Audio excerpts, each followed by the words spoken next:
Okay, this is room tone for about 20 seconds.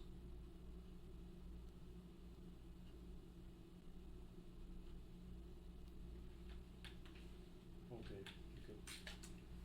Today is Friday, July 15, 2011. My name is Joe Monnier of the Southern Oral History Program at the University of North Carolina at Chapel Hill. I'm with videographer John Bishop to conduct an interview for the Civil Rights History Project, which is a joint undertaking of the Library of Congress and the Smithsonian's National Museum of African American History and Culture. We're delighted to be in Philadelphia today with Dr. John Churchville. Thank you, Dr. Churchville, for inviting us to come by and spend some time with you. It's an honor and a privilege. Thank you. Well, you're more than welcome. Thank you. I thought I'd start today just talking a little bit about your childhood and your family coming up in Philadelphia. Okay. All right, where should I start? I was born at a very early age. I think that's a good way to begin. I guess I can think of a couple of incidents that were life-changing, so I'll talk about those. When I was in about the first of all, I was born with a very extreme case of myopia. So I went to a sight-saving school. Back in those days, they had a sight-saving program. And when I was in about the 5th grade, I experienced my first set of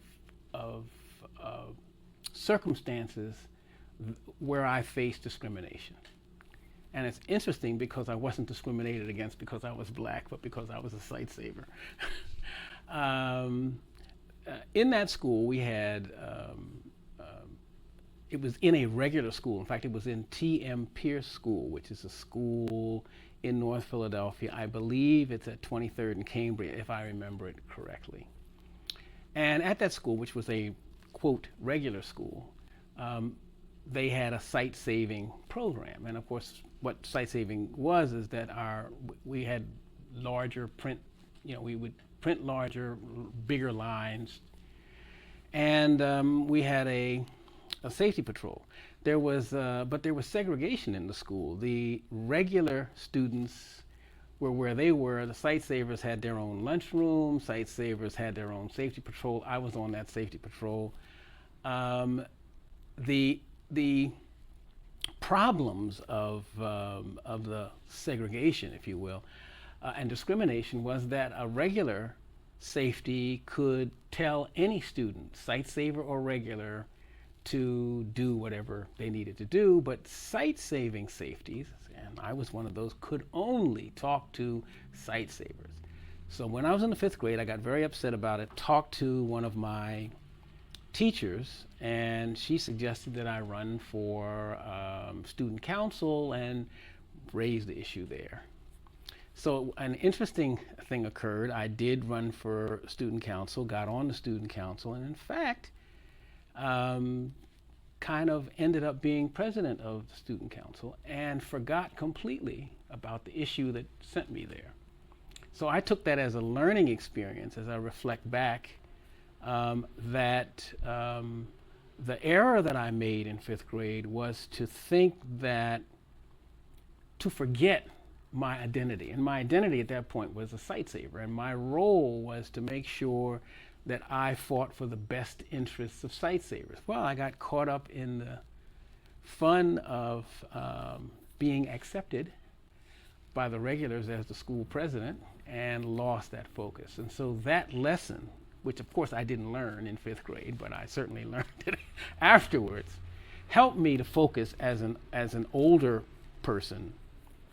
By the time I got to high school, I figured out where I had screwed up. Another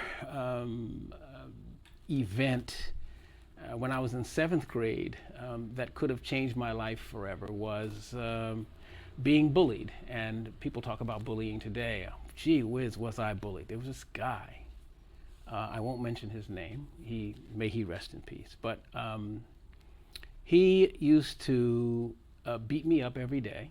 And my first way of handling it was to try to run away from him. every time I tried to get away from him, he would beat me and make it worse because I avoided him. The next thing I tried was to fight him back. That was futile. He was bigger, badder, and better than me. And so he would beat me worse. In deep frustration, I talked to some student friends of mine, and I said, hey, I talked to my friend and said, look, what am I going to do? My friend referred me to a young man who was of Ukrainian descent, who told me that he'd take care of it. Now, I got to tell you about this guy. I'm not going to mention his name, but I got to tell you about my Ukrainian friend. He was a Nazi. He could just about quote verbatim Mein Kampf. He loved the ground Hitler walked on. He talked about him all the time. But there were some weird things about this young man. It's in high school. This is in, yeah. The weird thing about him is, one, he wasn't blonde-haired and blue-eyed. He was brown-haired and brown-eyed. And he wasn't a German. He was a Ukrainian. The second thing is his favorite teacher was Jewish, and not the German teacher we had on staff, who was a rabid chauvinist. And to show you how she felt about the black students in her class, she told us all we had to do was fly airplanes while she taught the white kids on the other side of the room. Anyway, and Russell couldn't stand her. His best friend, I shouldn't have mentioned his name, but it's okay. His best friend was not German, but an African American. And of course, he didn't come to the United States because he benefited from Nazism. So I said it was kind of anomalous, his whole interest in it. But anyway, what he did was he told me he'd help me out. So the next day he brought me a zip gun, and he brought me some .22 caliber bullets, and he made the gun for me for free and gave me the bullets for free. And that day I went home and determined how I would end the life of my torturer. Without so much as thinking about it. I mean, I put the gun in my pocket, went to school the next day, and this day I looked for my tormentor, and I found him in the schoolyard and asked him, why are you always messing with me? Why are you trying to make my life miserable? And he knew that I was too bold for my recent behavior. So he said, oh, you must have a gun. You must think you're going to hurt me. And I was going to pull the gun out, and at that very moment, as he was coming toward me, I, for the first time, thought, if I do this, I'm going to jail, and the worst thing that can happen, worse than jail, is I would disappoint my mother. And so I didn't pull it. He beat me that day. But he beat me, I've described it as, the way he beat me was like a person who does their due diligence. It's like, because you did this, I have to save face, I have to do something to you. But it was not at the level that he usually would beat me. It was sort of like a show. He beat me, it wasn't hard, it didn't hurt, and he walked away, and he never bothered me again. But 6 months later, he was dead. He was a member of a gang, and he got killed. So what I learned from that was that I could have taken an action that would have ruined the rest of my life. And until the moment it hit me, I didn't even consider all those things that I considered on the day that it happened. So those two, I would say that those two childhood memories, aside from the fact that those were memories that really shaped the way I think, helped shape the way I deal with problems, looking for solutions other than killing people. And the other person who was really strong in my life was, of course, my mother, who... May I interrupt for just one question? Sure. To follow up on that one, I have one question before you talk about your mom. Was that bully white or black? He was black. Yeah. Mm-hmm. So, and of course, in those days, the only notion I had about race in that time was the way my third grade teacher talked to me. Because one day, and by the way, the guy who gave me the gun, we had gone to school, we stayed in sight saving from second grade through 8th grade before people go to junior high school. But in third grade, this German teacher looked at me and said, "How's your mammy?" And I felt funny about it. So when I went home and told my mother that the teacher said, "How's my mammy?" And it was something about the sound and the tone that wasn't cool. And my mother said, "When you go back to school tomorrow and ask her how's her mammy." So, I mean, but I knew there was something up. But it was a mixed group of kids. I mean, we had black and white students. So I didn't have a sense, except for that teacher. And the other thing, there's something else that we had to deal with in school when I was going to school, was our teachers and counselors, except for I had two teachers that I remember, Mrs. Maines and Mrs. Korn. These were teachers who were very supportive, always encouraging us to go do whatever we needed to do. But there were counselors and other people who would constantly tell us, you need to go to trade school. You need to go to, don't try to go to college. You'll never be able to get anything. You'll never be able to go anywhere. And there was one guy, when I was in the 9th grade, I remember him very specifically, one teacher, our social studies teacher, and I give him credit. He had his ideas about, don't even think about, he would just tell us straight up, don't even think about, go to college if you want to, but don't think about getting a job or being able to do anything. What I will teach you, he didn't teach us social studies, but what he taught us was, and I give him credit to this day, he made us get newspapers, and he taught us about the stock market. He said, take practice, buy some stocks. This is all theoretical. And he would make us follow those stocks every single day, so that when we got out of his class, even though we knew no social studies, we knew how to invest in stocks. So I give him credit for at least giving us a skill that we could, and he was very clear about, the way money is made in the United States is nobody gets rich from working a 9-to-5 job.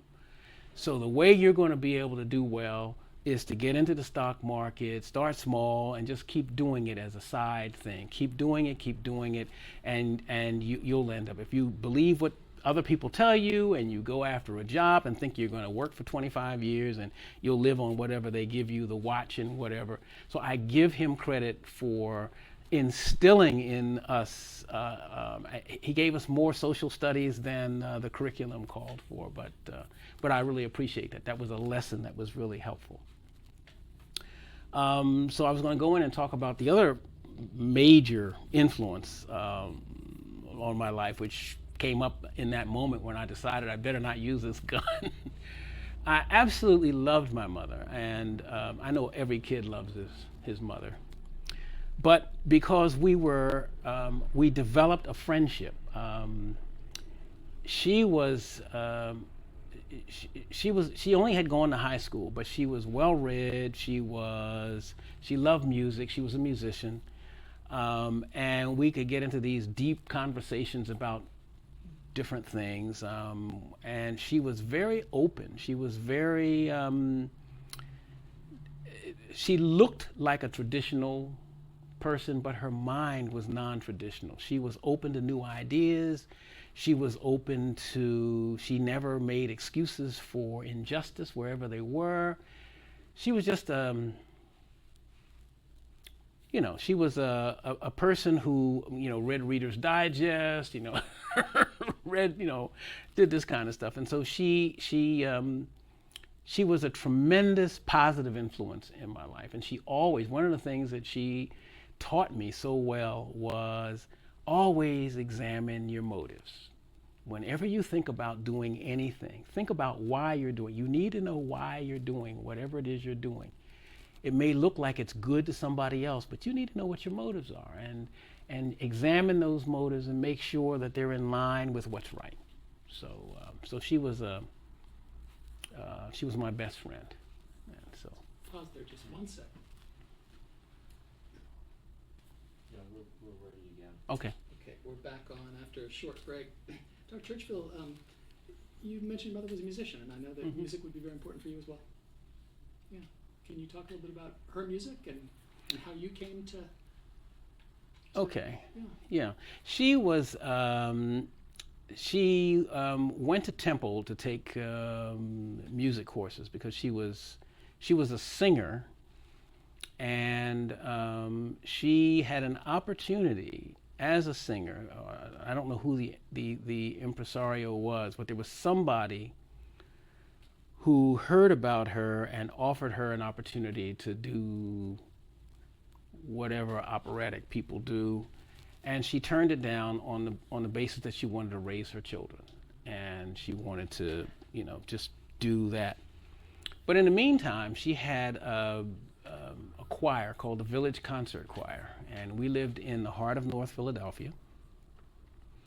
And on summer nights, you could hear this choir of maybe 10 to 15 people singing Bach or Mozart or some other thing, Negro spirituals as well. I mean, it's a fully rounded thing, and so there was a sense in which she brought, if you will, culture to the neighborhood, and people would just come outside and just listen as the group was rehearsing and singing. She also had did individual voice lessons, piano lessons, and voice lessons, and I kind of learned. There was a time when she got ill, and there were students coming, and I kind of figured out how I could fake, fake doing the teaching, and it was easy because I was around a lot, and I would hear, Saturday after Saturday, people coming making the same mistakes, and so what I would do when they're doing their piano, so I got into the habit of knowing what the right chords were, what the right changes were, what the right notes were, so that when I had to sit in for her, the student had no clue that I couldn't play, but I could say, no, that's E sharp, you keep, I'm sorry, that's E flat, you keep playing E natural, and that's why it doesn't work out. You got to play E flat. That's better. So I would sit there, and the student would think, oh, this guy knows, he's young, but he knows what he's doing. Well, her music influenced me. I was very interested in music when I was in high school. By the time I got to be a senior in high school, I was in the Simon Gratz High School choir. I used to direct it when Joy Goins Smith, who was our directress, she was notoriously, may she rest in peace, but she was notoriously late whenever we had our concerts and recitals. And so, gee whiz, I would be the one who would conduct the choir on those occasions when she was a half hour late and we needed to go on and do what we were doing. I got very interested. In fact, I won a music scholarship to Temple University. And we had this group of teenagers who would sing,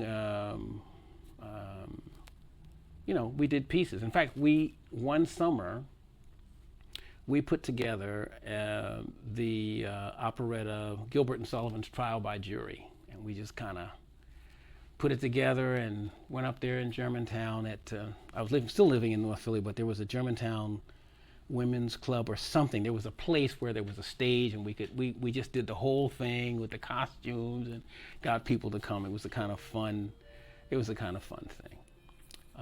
So that's one of my happy music memories. The other thing too is I started playing. Excuse me, just wait just a sec for the bells, chimes on the hour here. Okay, we're back. We're back after a short break for the chiming of the clock. Dr. Churchville, you were talking about the performance and moving towards Temple. Okay. I won a music scholarship to Temple University on two grounds, I think, more so than my musical ability. Because of my eyes, I didn't really see the notes on the paper very well. Was extremely nearsighted, but I had a great ear, and if you played it or I heard it, I could get it. And I never formally, even though my mother tried to teach me, I learned how to read music by following the notes. I mean, it was if there was a jump, I jumped. I mean, and once I knew I was in the key, and if it wasn't, a flat that should be natural, or or a note that should be sharp, I mean, I could pretty much, if you gave me a piece of music and you started it, I could pretty much do it, and it appeared to people as if I could read extremely well, but I was just using my head. And in fact, maybe reading music is just that. But anyway. Is that fall of '59 that you started at Temple? Yeah. Fall of '59. Yeah. So I went to Temple and stayed there for about a year and a half. Moved, left. I use the word quituated. I quituated from Temple University and had an opportunity to just move to New York and get away. I was about 19 at the time, and it was time for me to leave Philly. I mean, what's a 19-year-old still living in his mother's house for? That didn't make any sense to me. So I moved out and moved to New York, 318 East 4th Street. I remember that address. Lived in the East Village. It's called East Village now. It was Lower East Side when I was there. And really loved it. It was a whole new education. I mean, I ran into people who were Marxists and poets and musicians and artists and black nationalists and just a whole range of people. I mean, I met French people and, just a whole group of people who were very different than people I grew up with, and it was just absolutely wonderful. I was just enamored. I was, I'd go to the Pink Pussycat and in the village and listen to poetry and go through the whole thing. It was heaven on earth. What can I tell you? And I met musicians, and I used to do, while I was in New York, I did some playing. I was a jazz pianist and did some playing, but mostly I was listening and just kind of learning and kind of enjoying the thing. I'm sorry. Go ahead. Would you have said before your arrival in New York, was your household a political household? Were you someone of kind of a political kid, young man? No, not really. I was the sort of the radical. I used to have these little discussions with my mother about the church, for example, as being gutless and irrelevant, and she, her thing was, hey, I love Jesus. You got any problems with him? I agree with you 100%. The church is. So I mean, I couldn't do much arguing. You got any problems with Jesus personally? No, not really. But what Christians? Yeah, I agree. Yeah, the Crusades were horrible. Yeah, I mean, he would not have sanctioned that. So that was the thing. And before I left, I guess I should say this on the religious side. When I was about 17 or 18, I became a Muslim, an Ahmadiyya Muslim. And say how cool my mom was. Her thing was, hey, whatever gets you to take a bath and put clean clothes on, I'm fine with it. so gee whiz, you want to wash 5 times a day, please be my guest. So she would let me, she would do some of the recipes that I'd learned, get, and she'd cook them for me and enjoyed it. She was so comfortable in her own skin and in her own beliefs that her thing was explore, do what you need to do. And if you can tell me Islam is better than Jesus, I'll switch. I mean, that was her line. What had drawn you towards Islam? I met a guy who was really sharp. He was young, maybe a year older than me. And he'd come around and he would talk about black history, and he would talk about Islam and Islamic history and stuff that went on. And, it's like, wow, you mean the Moors that I've read about were black people and they created the culture that is in Spain today? When I look at all those beautiful things out of Spain that black people, you mean to tell me the stuff I read in my textbooks that blacks have not made any contribution to culture and the world except for their dances and minstrel shows? Wow, that isn't so. I mean, that was the catalyst, and it was a different identity. It was fun. He was young, I was young, and and by the way, my Muslim name is Yahya Abdul Hamid. So that was who I was for a period. I'm very much John Elliott Churchville these days, but I always give people credit for what they bring to my life and how they enrich my life. You'll find I'm very eclectic in my learnings and my appreciation for stuff. Anyway, so I did that, and then I moved to New York. And then through all of this, and it's one of the reasons why I loved my mother so much, she was so open. She was never threatened by anything that I came up with. She was just very supportive of me. And after when I had been in New York for a while, I had this opportunity to go south. This is where the SNCC story starts. I had this opportunity. I was working as a janitor at Columbia Presbyterian Medical Center in Harlem. And there was this bus that needed to go down to somewhere in Georgia, but it wasn't Atlanta.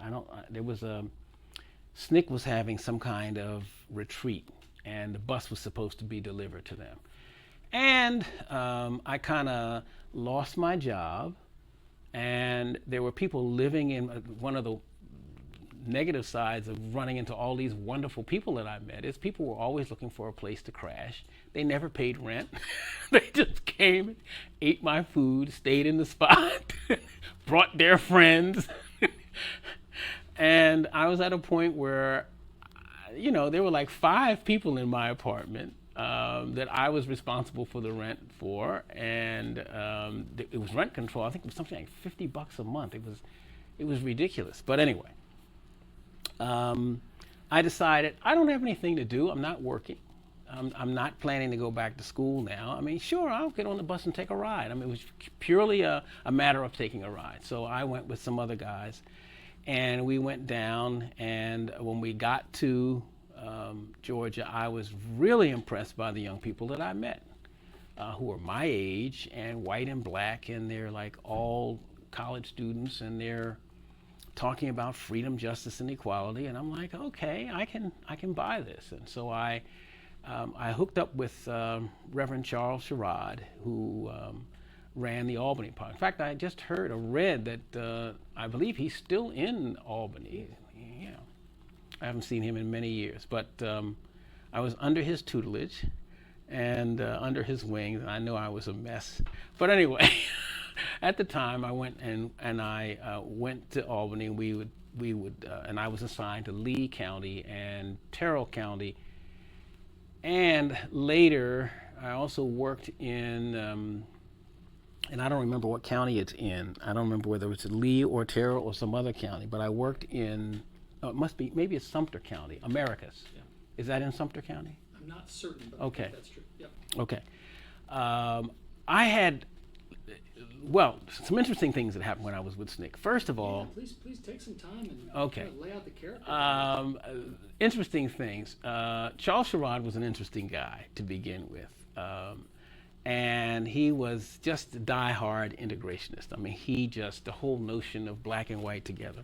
So it was interesting with my experiences when I had been in New York. What I didn't mention is while I was in New York, and I had this Ahmadiyya Muslim background. And then when I got to New York And I would spend days and evenings up at 125th Street and 7th Avenue in front of Michaud's bookstore and listen to the nationalists give their speeches. And I met Malcolm X, and I went to Temple Number 7 and stayed, and I was just so impressed. This guy was so brilliant. And that's another thing. I mean, I like smart people. I love smart people. Anyway, and after the service was over, I went up to him and I said, Minister Malcolm, tell me about your life. And he said something that really, he said, my life is irrelevant. Where I've come from and where I am now is irrelevant. What matters is that we as a people get our act together and forge ahead and do something, you know, for ourselves and stop waiting on other people to do things for us. And that just, the humility, and he was hot stuff in terms of the press. I mean, everybody was vilifying him, but he was hot stuff. I mean, everybody was, you know, Malcolm. And his whole demeanor was, I don't matter. Getting your head straight matters. Getting the rest of our heads together matters. And that just stuck, it just rang in my head. So when I went down to SNCC, I was a black nationalist by the time I went down to SNCC. And Sherrod understood you that way. He understood me that way. Yeah, I think he understood me that way. Yeah, he had to, because I had a white partner.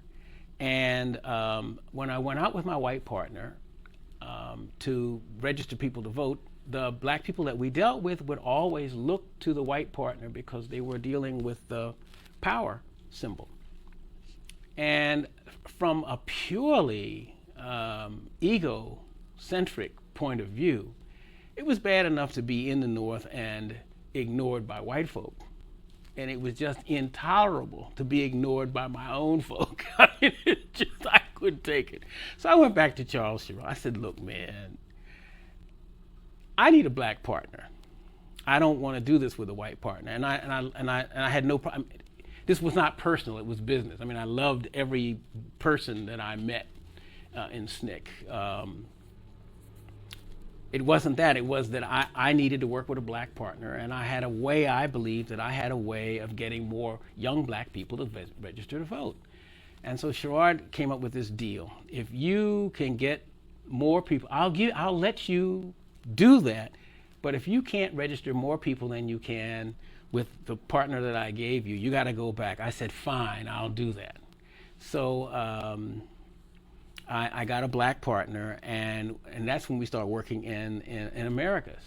And at the time, this is really fun stuff here. At the time, there was, if you can believe this, there was a gang war going on in Americus, Georgia. I mean, we're trying to register people to vote, and in the black community, you got these two teenage black gangs at war. And I just went in the middle of a gang fight and started screaming and hollering, you dumb, bleh.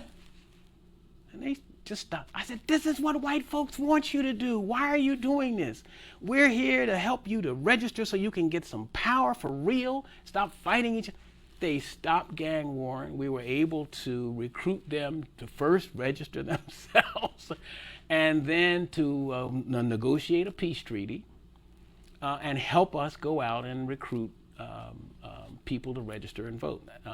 If I had tried that in North Philly, I'd have been dead today. But anyway, so that was kind of a fun thing. So did that feel like a success that you were? Oh really man, that was and it was the black talk. It was the black rap. It was the reason. The rationale for voting is not to integrate. The rationale for voting is to build a power base so you can elect people who look like you to office, who will do for you what people who don't look like you will do. And so that was, for me, that was the beginning of what I call black power. And that was not looked on lightly or nicely by the SNCC folks, but they tolerated me. And I give Charlie Sherrod a great deal of respect for putting up with me, given his own views. And I think that, and he was always, he said, you're rebelling. Churchville, you're always rebelling. You're rebelling. But he allowed me to be who I was. And so that was that was a success. I stayed with SNCC. Then there was the summer came up. Where Schwerner, you know what I'm trying to say. There you go. We're 64. No, that was 63. It had to, or maybe was it early? I think it was 60. It wasn't 63. No, 64. For those three, Freedom Summer, Yeah, because I believe. Well, I must have come up after that. Anyway, I was in Mississippi doing. When did Liuzu? That was a little later. That was 65, because that was on the way back from Montgomery after the. Okay, well, I wasn't there. I know. My sense is that I left SNCC in '63. But anyway, I was in Mississippi. That's what your printed resume said. Yeah. Well, I may have but I know that I was in Philly by the summer of '64. Right. I know that. I know that I was in Mississippi at the COFO Freedom School teaching literacy. In Greenwood, Mississippi. I know I was there, and I think the reason that we were sent there was because there was an assault, and I'm thinking it was the 3 civil rights workers that caused us to move in, because we were moving in, I thought, after that. But, my any other violence, unfortunately. Yeah. Well, anyway, there was stuff that went on. Man, before we shift to Greenwood, because I want to spend a lot of time on that too. Tell me a little bit more. I want to ask. Southwest Georgia was mean and nasty and hard. Yeah. And you guys were in the thick of a lot of difficult stuff. Yes. Terrible violence. Absolutely. How did you manage through that? What did you tell yourself to get up in the morning, and how did you feel? Well, it was easy to get up in the morning. Fear will get you up. I have never been so scared. In fact, I blame my high blood pressure on my experiences in Southwest Georgia. It was scary, but at the same time, here's what's so awesome.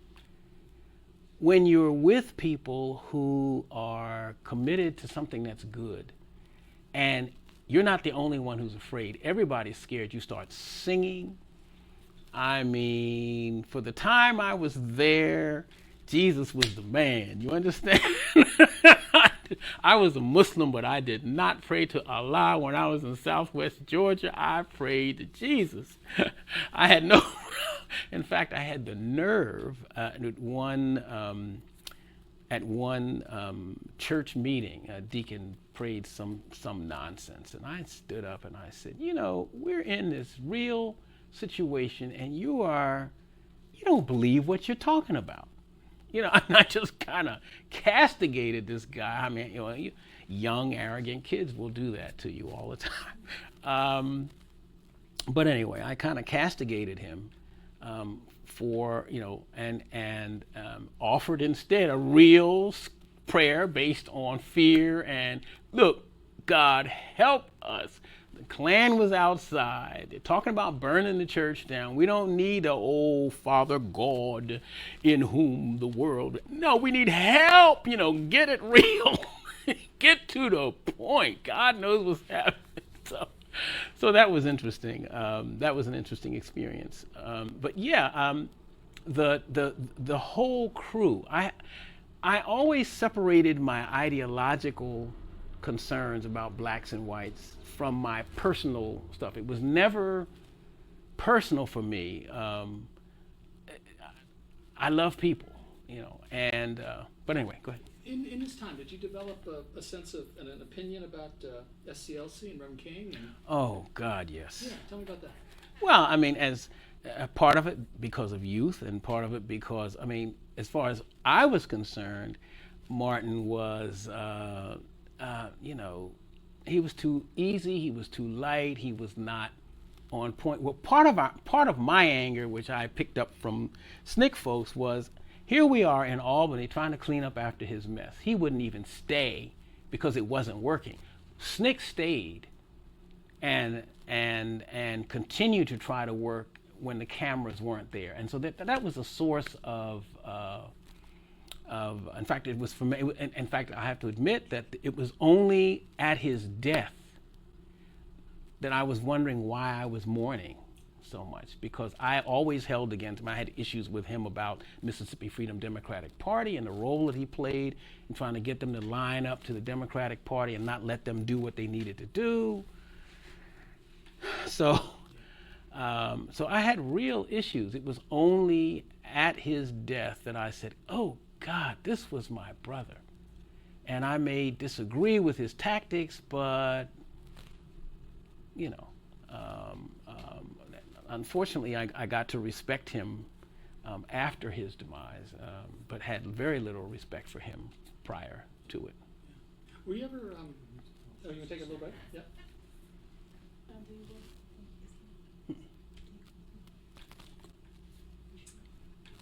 Okay, we're back after a short break. Can you tell me a little bit more about some of the things that stand out in your memory about the people you met in Southwest Georgia and the communities you went into? And Mm-hmm. Yeah, I think the communities that most affected me. Well, first of all, I fell in love with the people in Albany. I remember our mass meetings on Monday nights, if I'm not mistaken. Again, but it was one regular night every week. And there was one time when a preacher came to the meeting, and he started talking about the fact that the governor had given him a letter that allows him to travel anywhere in Georgia on the roads and not be molested. He can give it to the, Georgia State Police if something happens. And somebody in the crowd, and I think it was Charlie Sherrod, said, "Watch him." And then he started talking some more, and then you heard another, "Watch him." And it was sort of like knowing that this is a plan. Here's a guy that's trying to tell us cease and desist. And so different people would say different things at different times as he's talking, so that it's more and more clear that this guy is on the other side. He's just sitting in here to try to keep us from doing. And then we just started singing, and we sang whatever the song was and just drowned him out. The whole church. Ain't gonna let nobody turn me round. And we went right into that. And it's still a favorite song of mine. He just went and sat down. It was just, so that was a thing. The other thing in terms of community, you would think that the people who made the change and who had the guts in those communities were the young people. It is not so. It was the older folks who were determined that they would not have their children and grandchildren live the life that they lived. And it used to make me angry that the kids didn't want to hear what we were talking about, by and large, except for Americus. I mean, Americus was a special case. But the kids in the communities that we went didn't want to be bothered. But the grandmothers would listen to us and would want the best for their kids and their grandkids, and they were the ones who were taking the risks. I remember one incident that really upset me. I've never really gotten over it. We were in one community in Southwest Georgia, and I don't even remember whether it was Lee County, Terrell County, somewhere. And we were called out to this house where the mother told us that the sheriff, who was notorious, Dunaway, who was just a notorious, horrendous guy, he had grabbed her son, who worked in a white store doing something. And the baker, a bakery truck driver, had raped the boy's sister. All right? the sheriff, and I guess the boy tried to tell the sheriff, the sheriff pulled out a gun, put it to the boy's head, and said, if you open your mouth about this, I'll blow your head off. And I will tell the guy you're working for that you molested his daughter. And I was livid, and the feeling of not being able to do anything, that the law, the person who represents the law, how can you go to the sheriff who says, I'll kill you, and the other side of it is, I won't kill you, I'll let the guy you'll be lynched. And I remember feeling that pain and that angst, that rage. And there was nowhere I could put it. There was nothing we couldn't tell. The other frustrating thing was when the FBI guys would come down, they did nothing. You could talk to them. They went back and told the sheriff whatever you said. They weren't trying to protect you. They had no interest. It was just very frustrating to work in a situation where all you had was your colleagues. The only people who believed in what it was that you believed in, and the people. And again, I go back to that thing. One of the things that kept me in, I was scared enough to run the first day. I've always told people that I have a back problem. And if you look at it, you'll see a yellow streak all the way. But I felt I can leave, but they can't. I can't, at this point, I just can't. I'll be scared with them because they have a lot more to lose than I do. But I remember that, and that was extremely frustrating, extremely frustrating. And we'd hear about atrocities every day that never came to the light of day, and we'd hear about them, and people would tell us about them. Some things we'd even see, and there'd be nothing you could do. So that was the gripper. When you moved on to Mississippi from Southwest Georgia, did you go in a mood of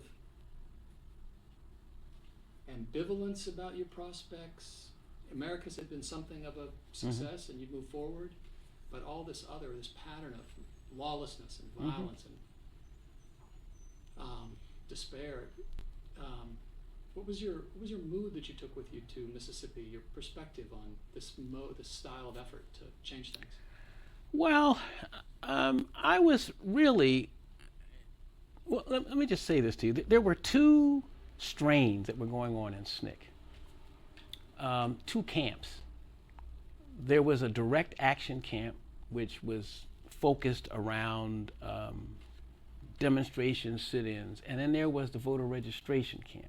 I chose the voter registration camp because I saw that as a way out.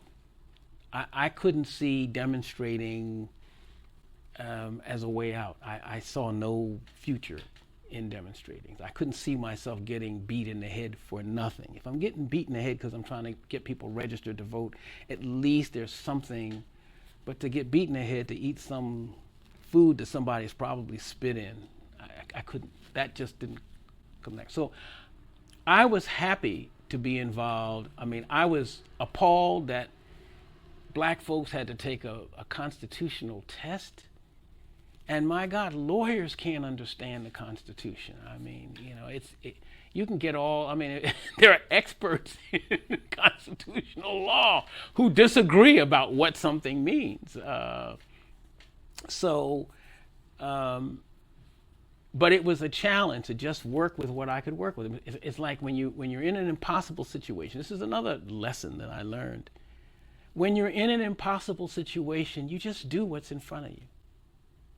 I couldn't even think about future. I couldn't think about where is this going. It was just, I'm here right now. These folks are here right now. I'm going to give them the best I got.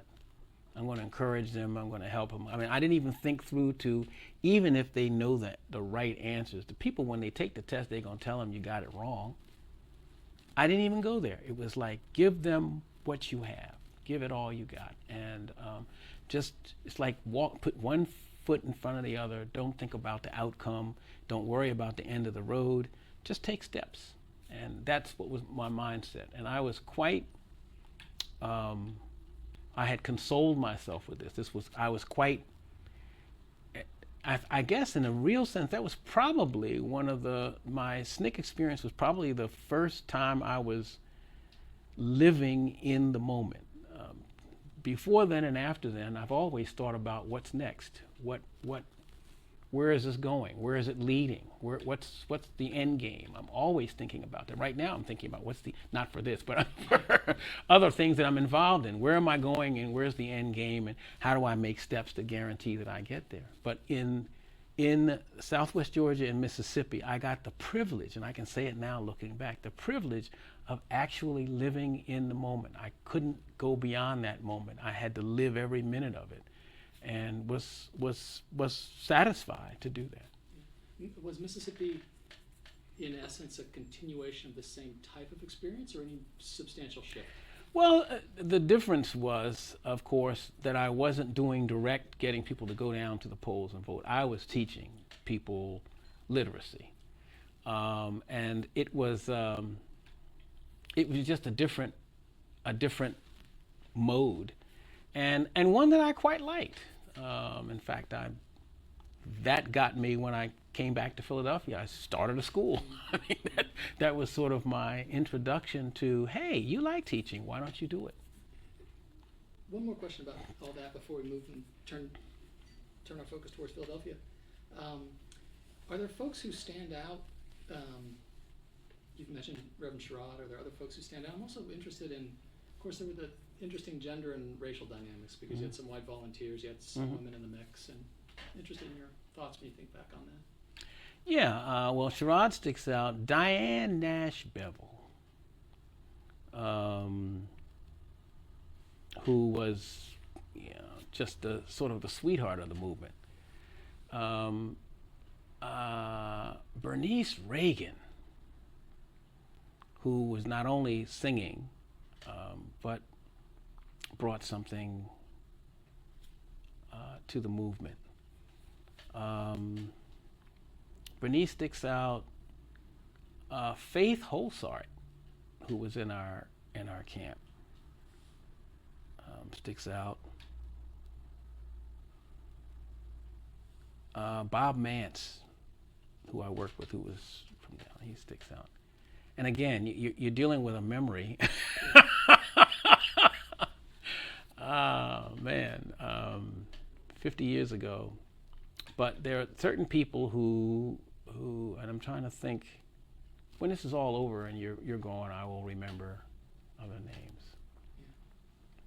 But those are people who, and then there were community folks. Eddie, whose last name I don't remember, but I worked with Eddie. Eddie put up with a lot of mess from me. I mean, I teased him a lot, and we I won't tell that story, but anyway. But there were, Dory Ladner and Joyce Ladner. See, it just comes. But they were.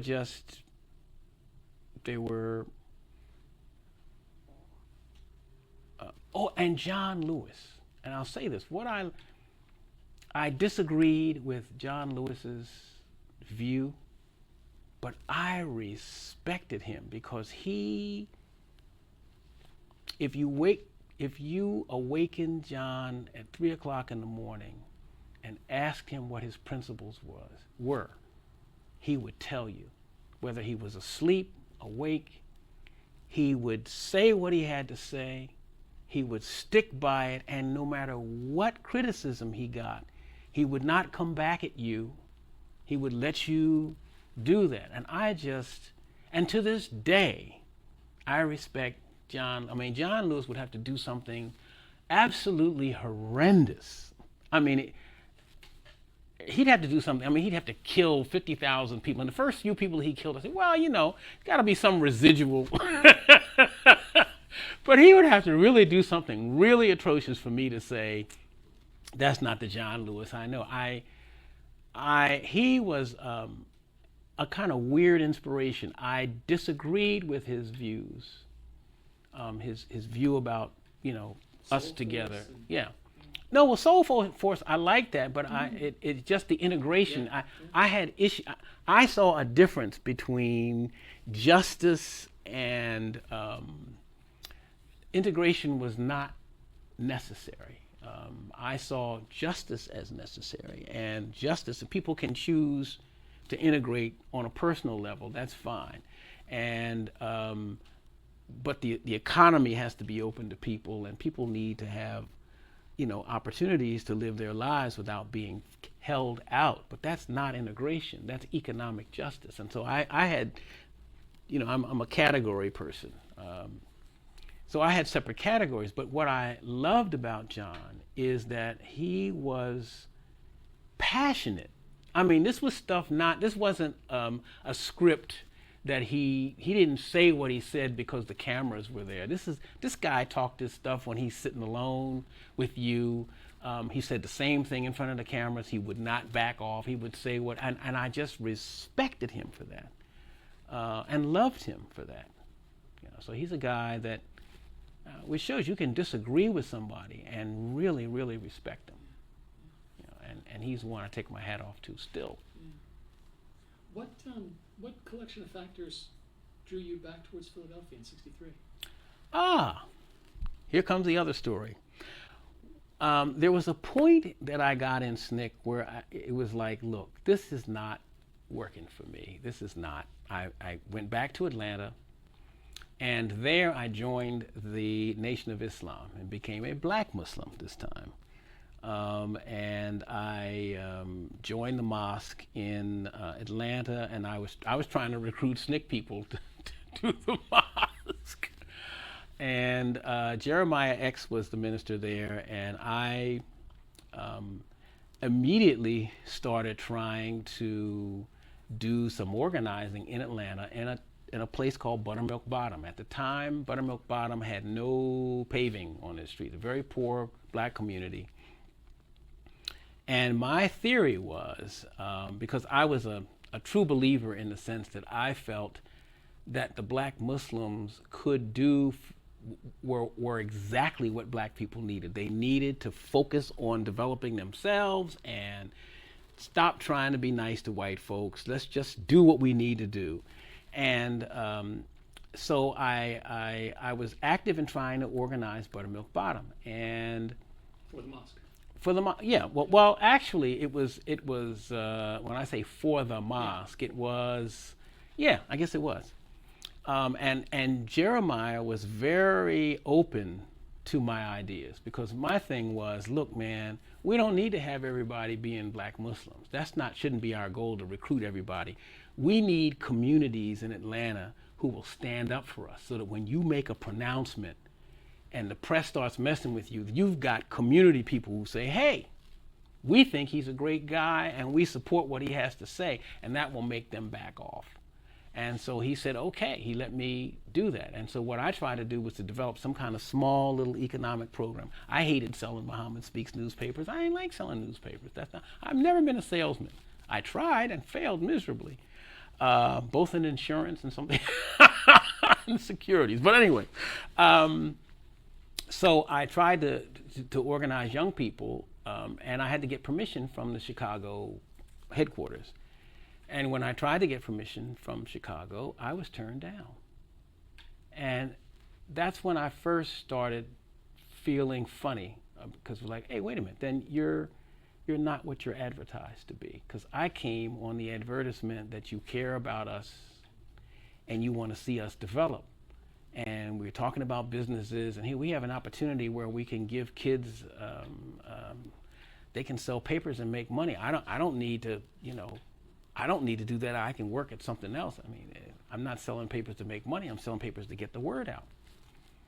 So in the meantime, I started going to Atlanta University and talking to people and trying to recruit college students for the mosque, because my view was a little bit with my friend Du Bois. I mean, we got a talented tent that we need to tap,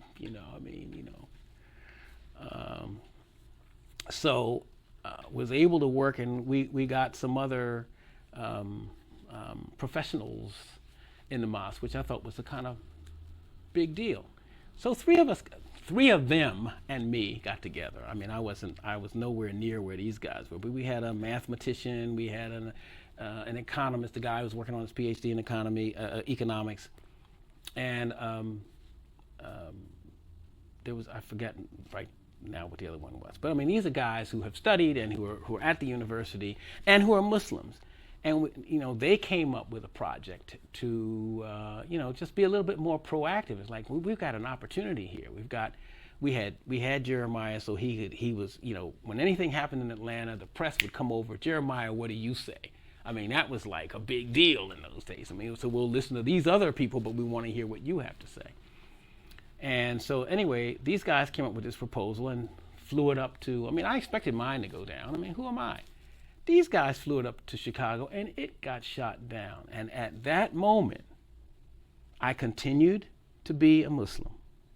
I loved Jeremiah because he was just a good guy. He was very personable. I mean, I'd hear him preach and say certain things, and then we would talk privately. He was a good guy. So at that point, I was losing interest in the Black Muslim movement and ready to come back to Philly. And it just so happened, it was just sort of happenstance that he got transferred. They wanted somebody else who he didn't like to take over Atlanta after he had built it up. We doubled the size of the mosque. And he got sent to Philadelphia. It was just natural. He said, hey, John, come with me back to Philly. I'll make you, because I was secretary of the mosque down there, I'll make you secretary of the mosque. We'll be okay. I come back to Philly with that in mind. And what happened politically, there was somebody else who was the secretary here. And then the politics, Jeremiah had to, and I know he didn't just tell me that, because he was really straight with me. He would tell me, look, man, I remember one time I got very emotional about the messenger, and I was talking about how wonderful, and he said, John, get a grip.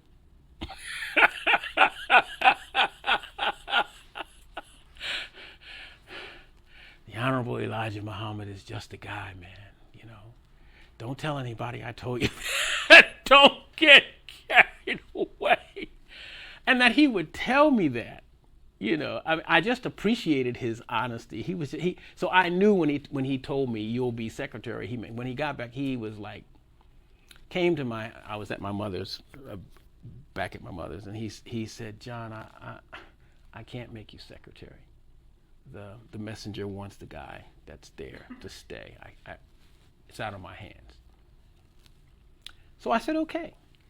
And immediately, I think I was back in town maybe a week or two, and I hooked up with the Northern Student Movement. I mean, I had to be, and I went to North Philly, and I, was familiar with North Philly, and I went over to an area of North Philly that I hadn't been in before, around Ridge Avenue, Ridge and Jefferson.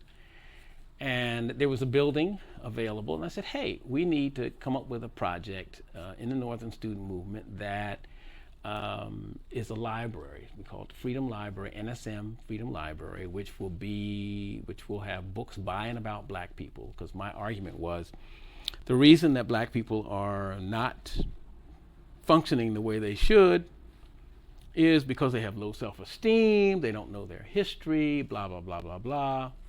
And at this point, I had completely discounted the whole notion of racism. I mean, I didn't address it that way. I mean, just all my meetings with my communist colleagues didn't help me with that. I was busy dealing with other issues. But anyway, so I put in a proposal. I went to the Dolphinger McMahon Foundation and asked for a grant. That same summer, there was a riot in North Philadelphia, and every store on Ridge Avenue got broken into except Freedom Library. Because it was a storefront, and we had the globe with hands around it, and it just said NSM Freedom Library, and it wasn't attacked, which was just kind of interesting because they got the barbershop next door. Why are you going to hit the barbershop? But anyway. So after the riots, Dolphinger McMahon came through with a $1,200 grant. I guess it was a lot of money in those days. I don't remember. And then, what was that? That was like 64. So when I left the Nation of, I was still in the mosque, but I was not active. I mean, I'd go on Sundays. I supported Minister Jeremiah because he was a friend. He was a really good guy. And then the stuff happened, and I'm kind of fuzzy about the dates. But Malcolm left, either had left or left. Had left, spring of '64. Okay. And so I went up to New York. I met with him. Met with Malcolm X? Oh, yeah. Oh, yeah. And, you know, it's like, okay, let me help hook up the Philly chapter. And the guys, anyway, people I met in Philly who were supposed to be part of this thing were I don't know who they were. I don't know. I'm not going to say they were agents. I'm not going to say they were the shakiest people I had ever met. These folks were supposed to be associated with Malcolm. With Malcolm. And so anyway, I joined the Organization of African American Unity, and was supportive, put a picture of Malcolm in the window. Well, when I did that and word got back to Jeremiah, he went to my mother and he said, please tell your son. I mean, that was the time when if you got out of the Nation of Islam and followed Malcolm, you were writing a death sentence for yourself. You were going to get yourself hurt. Well, I'm glad that Jeremiah was my friend because he told the people, the Fruit of Islam, don't touch him. And he begged my mother, please talk to John. Don't let him continue with this stuff. He could get hurt. And he was pacing up and down. She told me when I talked to her about it later, he was pacing up and down the floor. You know, I can't be there to protect him every step of the way, you know. And so the mosque had given me chairs and tables for the Freedom Library, and they just came and took them back. But they didn't touch the building. They didn't touch me. They followed orders, so to this day, even though Minister Jeremiah has passed away, he's another guy who I absolutely love, respect. I got to tell you one other incident with him that comes up later. There was a time when I converted to Christianity.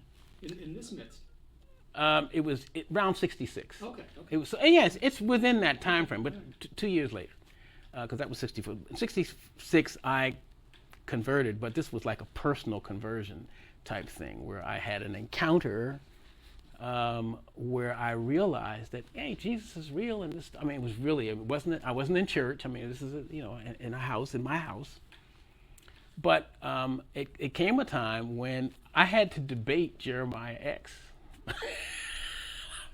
And it was the funniest debate that you ever want to see, because I stood up there and talked about how all the good things I learned from the Honorable Elijah Muhammad, how great Jeremiah X was, what a friend he was. And I mean, I just told the truth. I learned so much from every encounter.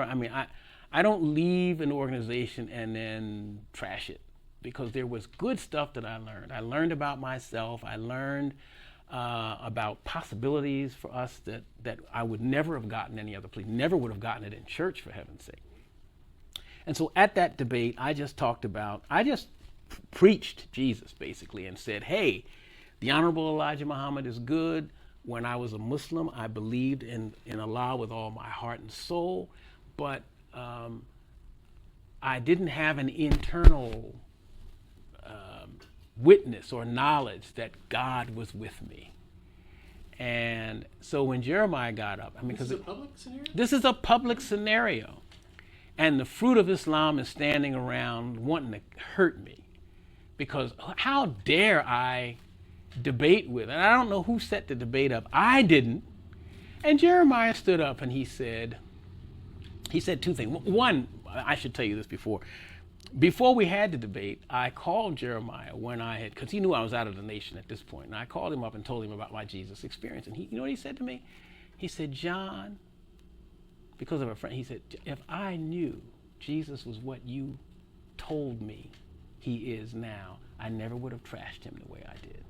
I mean, that's just the level of respect between us. He knew I wasn't playing, and so anyway, when we had the debate, the major argument he made was, he said, this is the first time we have had a Muslim to convert to Christianity. Most Muslims are converts from Christianity. I mean, who that much? And he said, and the worst thing he said was, you can tell by looking at John, we won't have anybody else who does that. People laughed. But that was, we maintained a friendship. I didn't talk to him that much afterwards, but, and that's why to this day, I mean, I have warm, fuzzy memories of Minister Jeremiah Shabazz. He was just a good guy. He was just a good guy caught in a situation where he was, because he was good-hearted, I think he was pushed around by the nation. They like cold-blooded people who could get it done, and that's why they got rid of Malcolm. He's trying to protect. Hey, look, he was too sincere, too honest, too real, too. It's like people who go into an organization and look at the mission statement and say, "Wow, that's a wonderful mission," and they go do it. And the people in the organization say, "Well, we don't really want to do that. We just say we want to do that. You're gonna cause problems if you really do that." So tell me your thoughts about Malcolm X in the comments. So that's where that was. Can you maybe you have more to say about your reaction to his killing in early '65?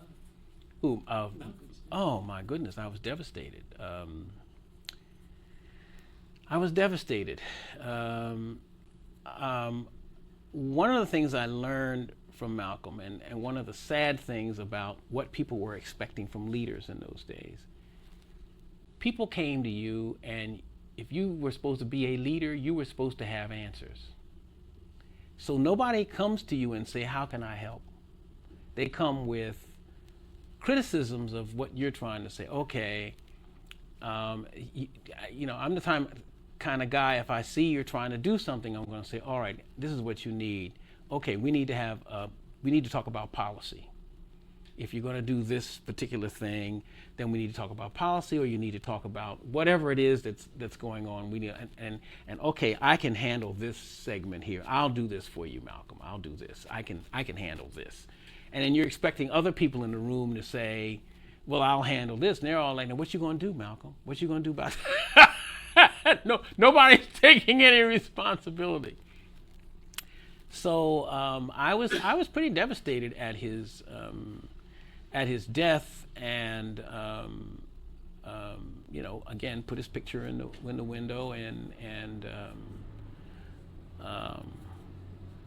you know, it's just one of those things. But one of the things I learned is that, and what upset me the most was the people who said, I remember being a black Muslim and talking to people about the nation when I was all gung-ho, and their thing was, yeah, we love Malcolm. If he wasn't with the Nation of Islam, we would follow him.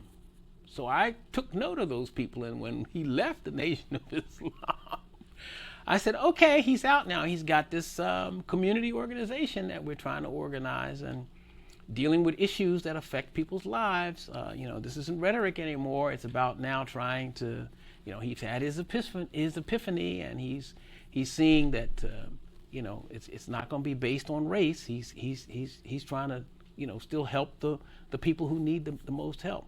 Well, you know. And so the same people who wouldn't take a risk then wouldn't take a risk afterwards. And so I learned a lot about human nature. And I'm clear that people who aren't willing to be afraid with you are no help to you at all. Because whenever you're trying to make a change, I don't care what the issue is, there's always this scary part where, yes, you could fail. Whatever the object is, you could fail, you could be made a laughing stock. But if you feel it's the right thing, even though you're afraid, there's something about taking that step. In spite of how you feel, you do it, and there is vindication in it, win or lose. I've been in fights that I've lost, and I don't mean physical fights because I lost all of them, but I mean, struggles, community struggles that have really not worked out well. But what has made me feel good is I was in it to win it. I took a principled, what I believe to be a principled position, and went on record with that position. And if I lost or we didn't get what we wanted, I can still sleep well at night because I was on the right side. From my point of view, I was on the right side of the issue. And the way history works is eventually it comes back around and people decide to do the right thing at some point later on. And when they go back and check the history, they said, oh yeah, well he was for this 10 years ago when it wasn't popular. So I don't make a big deal when it goes, oh, I just say, yeah, well, that really vindicates my position. Let me ask one more thing, and then we'll take a break and maybe have a little drink and relax for a minute or two and come back and talk more about all the work you've done in Philadelphia. But one more thing, 63, 64, say through SNCC, through the nation, coming up to Philadelphia, did you at that point, you mentioned in meeting some of the folks who were purported to be Malcolm's representatives, that you had a sense that maybe these guys were not who they said they were. More generally in that broad context, did you have an active sense even then that you might have become yourself a person kind of who, FBI and Hoover and those guys were watching? Oh my God, they came to me. It was not very subtle then. No, in fact, I've never made a request for my file, which I guess I should do at some point. Be interesting. But the FBI came to when I started the Freedom Library. I'm sitting there, and they come to me about James Foreman. There's this move to get white churches to give money for whatever it was at the time. And I just said, you see that I'm here trying to start a school for kids. I haven't broken any laws, and if you think that I'm going to give you information to deal with James Foreman, first of all, I don't have any such information, and secondly, you guys can't, when we called you, when people were being lynched and you said you couldn't do anything, but you have time now to try to pin something on a guy who hasn't broken any laws yet, but you want to build a case? What is this? So they huffed out. And I knew at that point the fact that they came, and there was another thing that let me know. When I came back to Philly, I was trying to get a job somewhere, and the guy said, you're on the pink list. You're on the pink list, because they had me as both a Muslim and a communist and a radical or some kind of stuff they had me. And so yeah, I have known. And another thing too, I went back to visit, and I forgot what year it was. I went down south to visit either in 66 or 67, I don't even remember when. And people told me that the FBI had been in touch with them and said that I was coming, and probably coming to foment violence. I mean, it was just that. In 66, 67. I think, again, yeah. I cannot be accurate about my years. I mean, I tried to be as accurate as I could be in that, but some of these events, I can't tell you really what year it was, but I know it was after I had been back in Philly and decided to go back to visit. And folk from there said the FBI told them, watch out, he's coming, and it was just ludicrous. It was just, and it tickles me because I've never had a gun, never owned a gun, never advocated that anybody have a gun. I never advocated nonviolence in the sense that John Lewis did and does, but I never advocated violence. It was the kind of thing I always would think about, what would I do if somebody attacked my mother? Forget me, what would I do if somebody attacked my mother and I'm in the room? I'm going to sit there and pray for them? You better not think that. Or my kids, what am I going to do if somebody comes in here to attack my kids? So rather than take a position pro-violence, anti-violence. I said nothing on the issue. Rather, I talked about creative violence versus destructive violence, and that's. But anyway, that's Let's it. take a little pause. Thank Okay. you. Yeah, we'll come back. I tell you, I can go far. We're back on after a short break. Dr. Churchville, I wanted to pick up with your vision and the perspective and goals that you had in the Freedom Library. Okay, I wanted to do a couple of things. One is my experience in SNCC and with the Black Muslim movement in Atlanta particularly made me see that Black history was something that not only energized me, but energized people that I met who had no sense of their history, who were just thinking they were stuck in a rut. And I saw people change their behavior. I saw people begin to have hope for the future and to begin to plan for that hope. And so I thought that a library of books by and about Black people right on Ridge Avenue in the heart of North Philadelphia, 2 blocks away from projects, high-rise projects, next door to a bar, would be the perfect place to begin to have people feel better about themselves. And so I looked at it from purely it was a faulty analysis, but nonetheless it was an analysis that the problem with Black people was we didn't know our history, and if we knew our history we'd be better off. Of course, that is the most fallacious proposition one can have, but hey, I was young. I was still 20, 21, I forgot. I was in my early 20s. 23 about. Okay. So that was my rationale, and the school type thing. When we started, before I talk about the school, when we started, we were just collecting books by and about Black people and beginning to put them up in the library. And then we had Wednesday night history classes, and we'd have adults. And Wednesday nights were fun because we would get people from the bar next door. And what was wonderful is I began to look at people differently. All my life, people who hung out, in my mind, people who hung out in the bars were drunkards, whatever. And this is, of course, before, I believe it was before Cheers was on the air. So I learned before Cheers came on that people really like bars because everybody knows their name. And so when we had our Black History lectures, people from the bar would come over and would share their knowledge. I mean, you can't tell based on who knows what. And so sometimes I would have done my homework and my research and I'd begin to hold forth.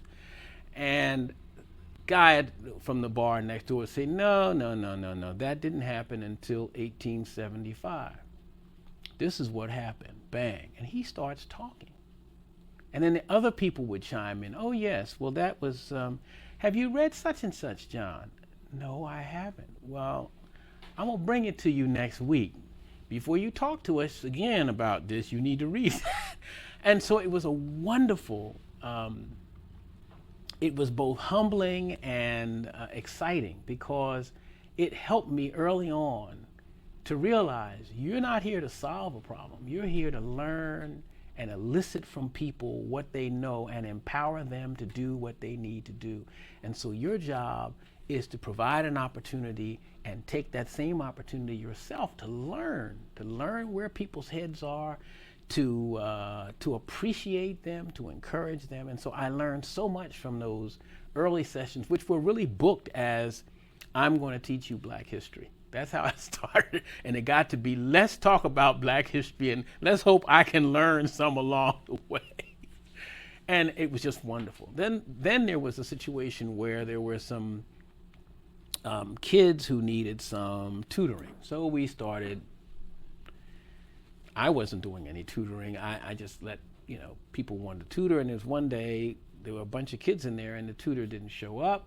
and I got stuck. I couldn't let them go home. I started tutoring, and then the next day the person didn't show, and then I was tutoring. And then in tutoring the kids, I'm discovering I'm trying to help them with work that they don't understand, and they can't understand it because 3 steps back, they didn't get that. So if I'm going to help them as a tutor, I've got to go back those 3 steps and build them up to where they are, and forget about what their homework is and go back and give them the fundamentals that they need so that they can catch up. And I started doing it. And of course, that sort of lent itself to, I'm doing this with kids who are in school and not having a great deal of success because it's hard. It's hard to be in 6th grade with a 3rd grade or 4th grade understanding and not getting it. And I'm trying to bring you up to snuff in a short period of time. So the idea came, let me start with some preschool kids who haven't been to school yet, haven't been corrupted by the terrible and egregious education system. And so I didn't know anything about teaching preschoolers. So there was a teacher that I knew, and I asked her to come through and teach. She said, fine. And she was using the look-say method, and she was working with the kids. And I'm watching, I'm sitting there, and when all of a sudden, she can't do it anymore. She's like, I can't do this anymore. I gotta work, I can't do this.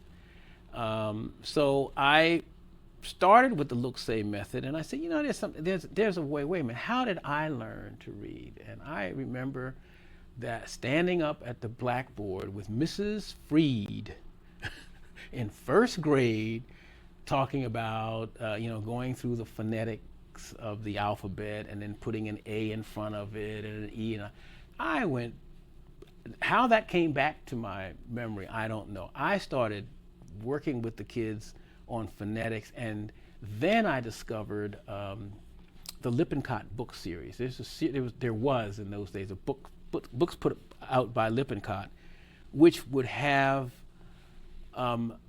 which if you use their system, had kids reading 2 years above whatever anybody else was reading. It was just wonderful. I bought the series, and I started working with kids and getting excited about the fact that kids could start with phonics and you could move them into reading. And I used, my kids were my own, I had kids, I did it, my own kids were guinea pigs for this, and they were reading, gee whiz, my youngest son, David, was reading at about 1.5 years. And my other kids, were also, and what I loved about the Lippincott books was that they would hit you with new stuff all the time, and they teach you how to deal with the AU. What does that sound? And it was just, it's like I found a miracle. And so then we started talking about, okay, let me set this up. And so we started teaching 4 days a week, 2 hours a day. And what I did in starting the school was just go in the neighborhood like the Pied Piper, and I would go to people that I had worked with on trying to get them to do rent strikes and history who lived in the neighborhood, and said, hey, I want your kids. You got little kids between 2.5, as long as they don't pee on themselves, I got them. I can work with them. No diapers, 2.5 to 5, I'll take. And just started teaching those kids every day, 4 days a week, and just for 2 hours, and focusing on reading and focusing on math. And after I did that for about 2 years, I just, incorporated, got my friend who was a lawyer to incorporate Freedom Library, Day School Inc., and started having kids come. And I remember when the school opened, I had 10, 15, 20 kids that I would do for free. And when I said, okay, it's now $10 a week, and I knew that $10 a week even then was cheaper than any babysitter. And for $10 a week, I'll feed your kids lunch. It's 5 days a week. I'll feed them lunch. All you gotta do is bring them and pick them up, and I'll take care of them for the whole week. And I had 3 students And I worked on those students. I remember distinctly sitting in the Freedom Library praying, God, if you will give me 10 students, I might be able to make a living at this. And he never gave me 10.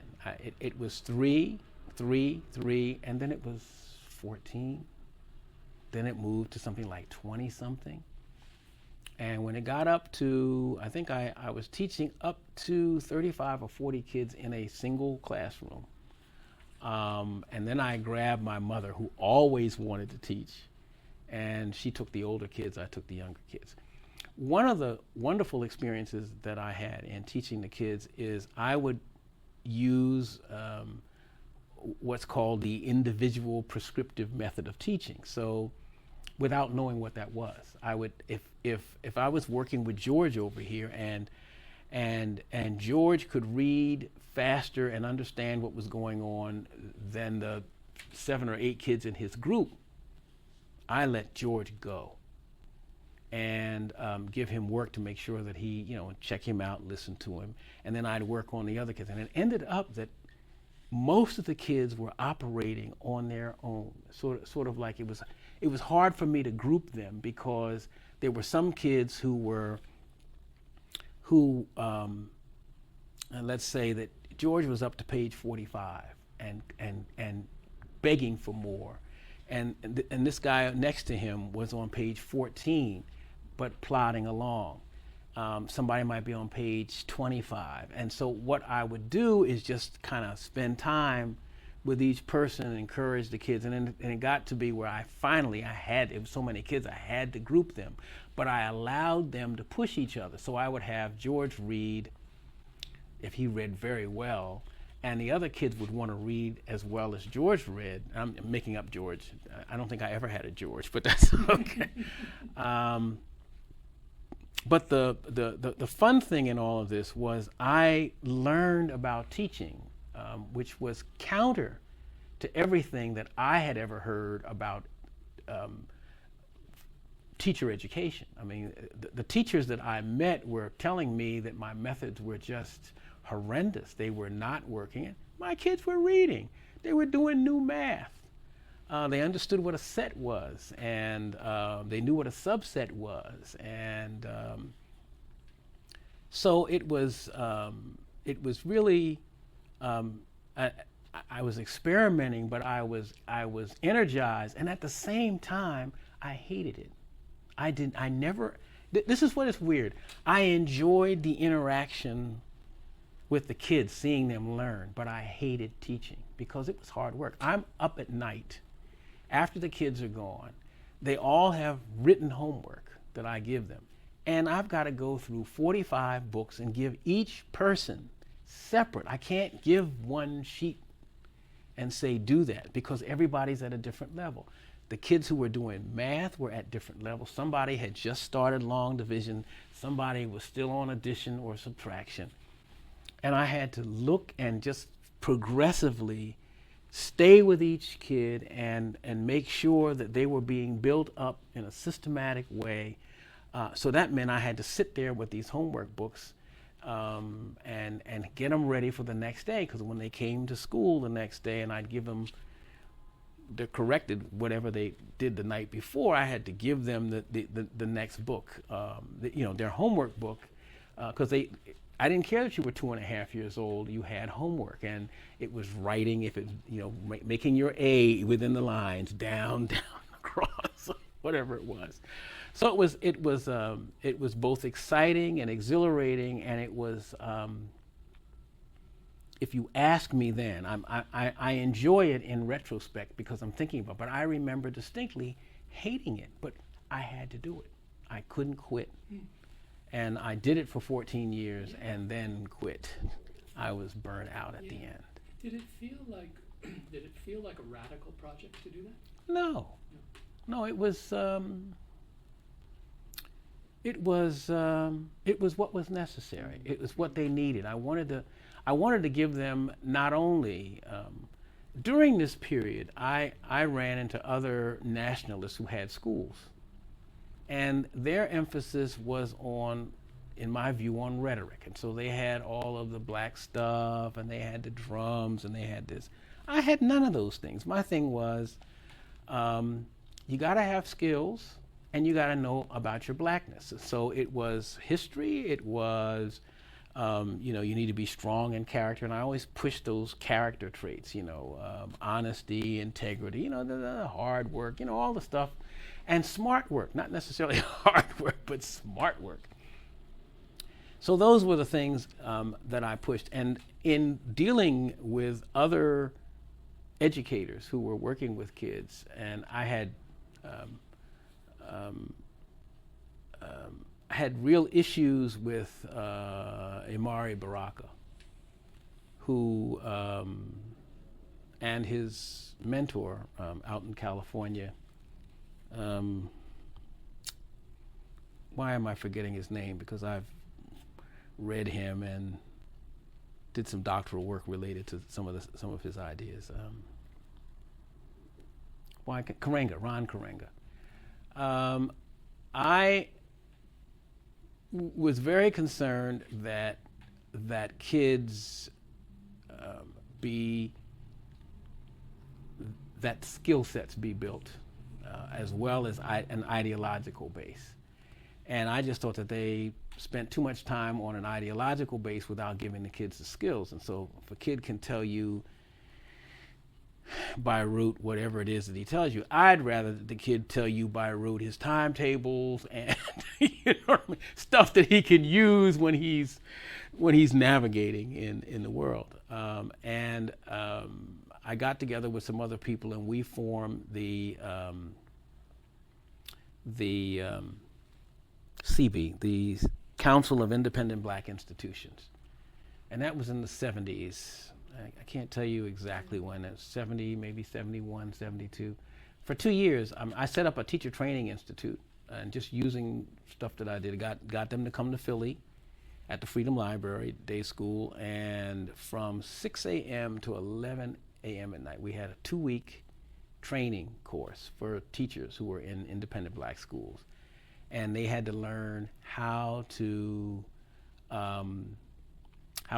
teach, and stuff that they had to do was how to make a blackboard, so that you can start from scratch. You don't have any money to be equipped like a regular school would be, but how do you get the blackboard paint, and how do you and so we would make the blackboards. We would and we used the church around the corner, and you make room dividers, physically make room dividers. You would have to go out in the neighborhood and recruit kids. We'd do it in the summertime. You go out in the neighborhood, you recruit, you talk to parents, you recruit the kids, you tell them we're doing this Freedom School. It's going to be for 1 week. I think we did the school for 1 week, but they had a 1-week training before that, and then they had training while they were doing the 1 week. And the object in the end was so that when they walked away, they had a real sense of what does it take to start a school, what do you need to do, how do you work with the kids, how do you work with the problems that they present to you. There was very little theoretical. I mean, there was some theory. I tried to give them an overview of what they could expect, but and that the things that you are to expect, you've got to figure. You got a week to overcome them. You got a week to overcome a situation with a child who comes in who everybody says is learning disabled, and you cannot treat him or her as if they're learning disabled. You have to treat that child as if, and you must demand from that child the same thing you demand from the kid next to him who is not learning disabled. And what I've discovered, what I did discover in those days is, and I had a number of children who came to my school like that. Every one of those children who came like that left.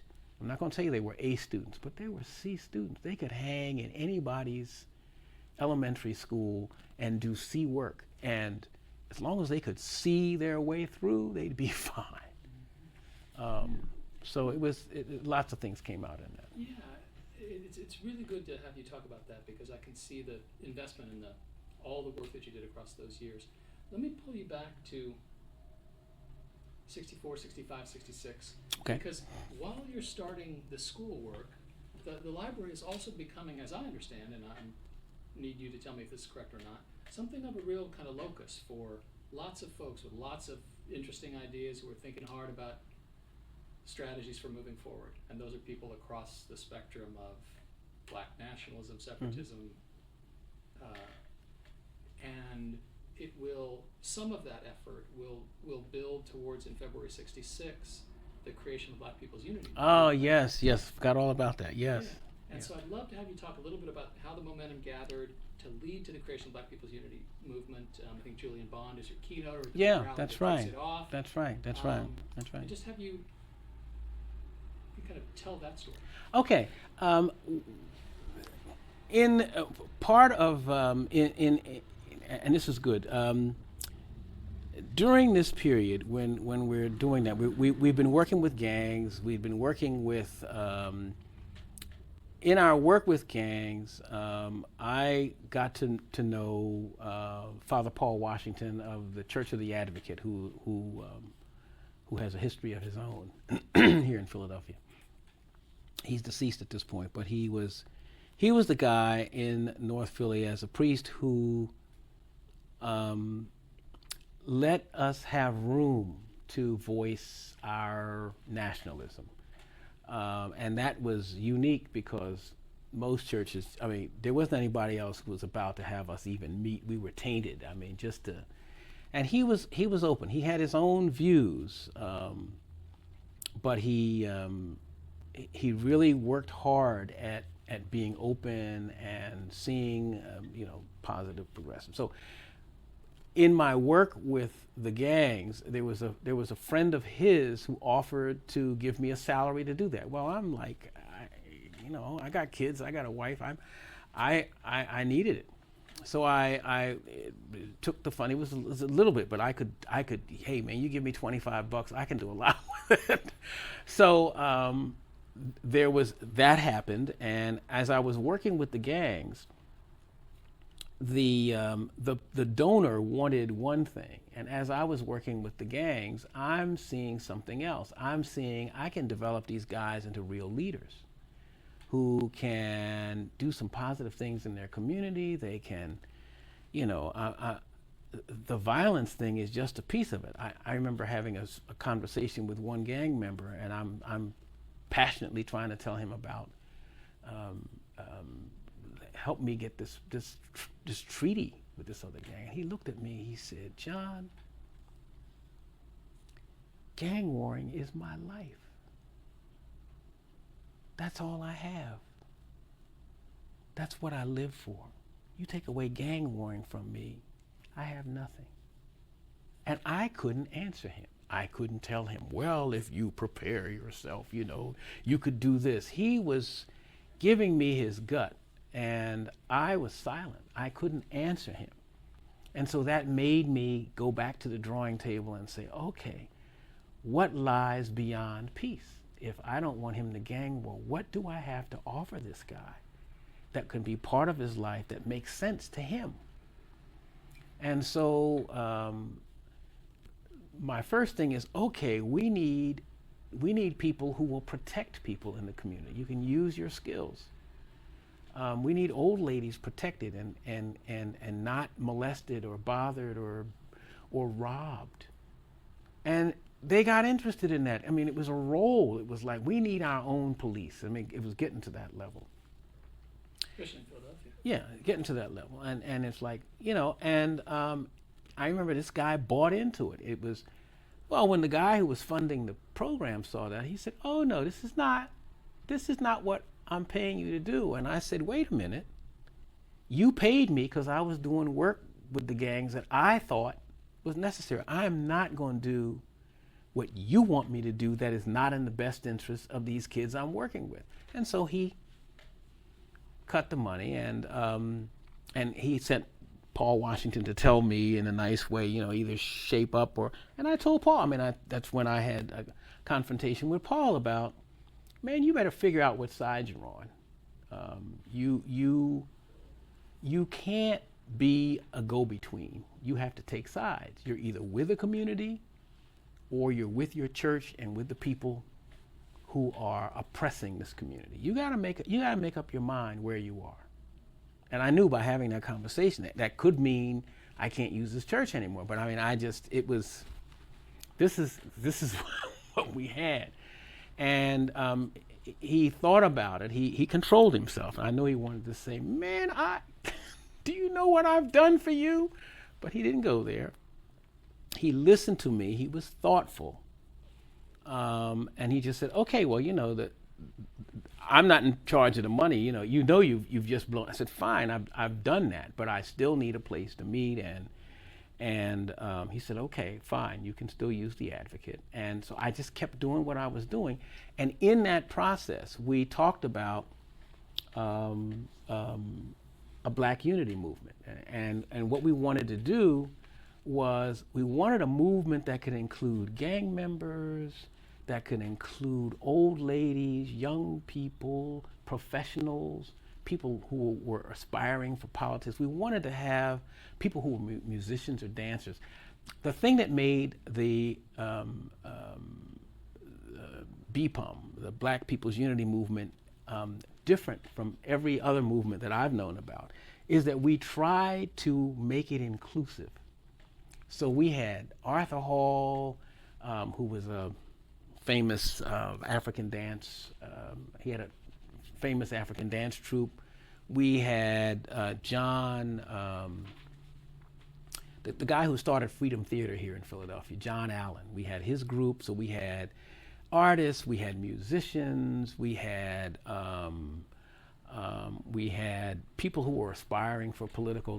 One of the guys who ended up running for political office and becoming the state rep in this area, Richardson, David P. Richardson, was one of the young guys at the time who was part of this. And we had lawyers, we had doctors, we really had, and we tried to get people to see what is it how can we look at each other and not alienate each other, be alien from one another and yet represent the interest of the group we represent here. So if I'm a doctor, don't tell me to sing Kumbaya. That's not what I'm here for. How much room was in there for ideological diversity across? How much? There was lots of because what I was interested in at that point was getting people together. And one of the things that I learned about getting people together is you get 7 people in a room, you're going to have 14 points of view. Yeah. So if you're not ready to tolerate 14 points of view, and what I was always interested in is what's the bottom line? What can we find that we all agree on? We never tried to take a position as the Black People's Unity Movement that was so radical that people who were in it couldn't buy it. Yeah. So what we were really pushing was just how do we work together? What kinds of programs or things that we can come up with that we can all say, hey, that's a good idea. I mean, if there are real estate people who say, hey, we need to educate Black folks about buying property. Well, nobody's going to argue with that. Let's do that. Let's have a seminar on that, and so that kind of thing. Yeah, I'm going to ask about that year of '66, which has a whole lot of a lot happens in '66 around this effort. But to kind of set the stage for that I have read that the Black People's Unity Movement was organized around 2 founding principles, and I think they really illustrate the strength of feeling and perspective about the nature of U.S. culture and society at the time, and what one possible avenue forward would be for Black Americans.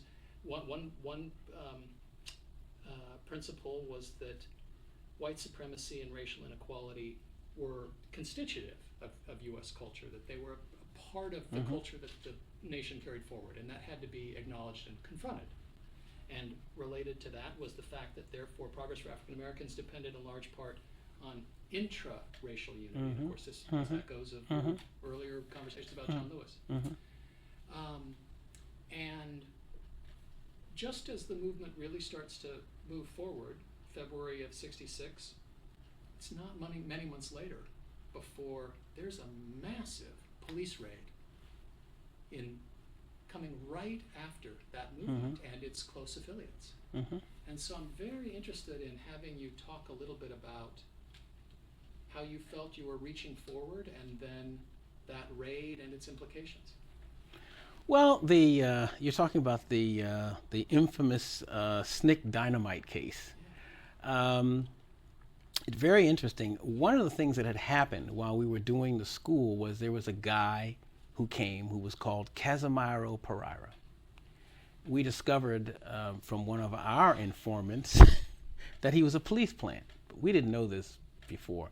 He came and he wanted to set up a thing where he would have martial arts for the young people. Well, I wasn't opposed to that. It's okay. But then he started talking about, well, I've got some M16s that I want to bring to. I said, oh, no, my man, no, we don't need rifles. We don't even need fake rifles, much less real rifles.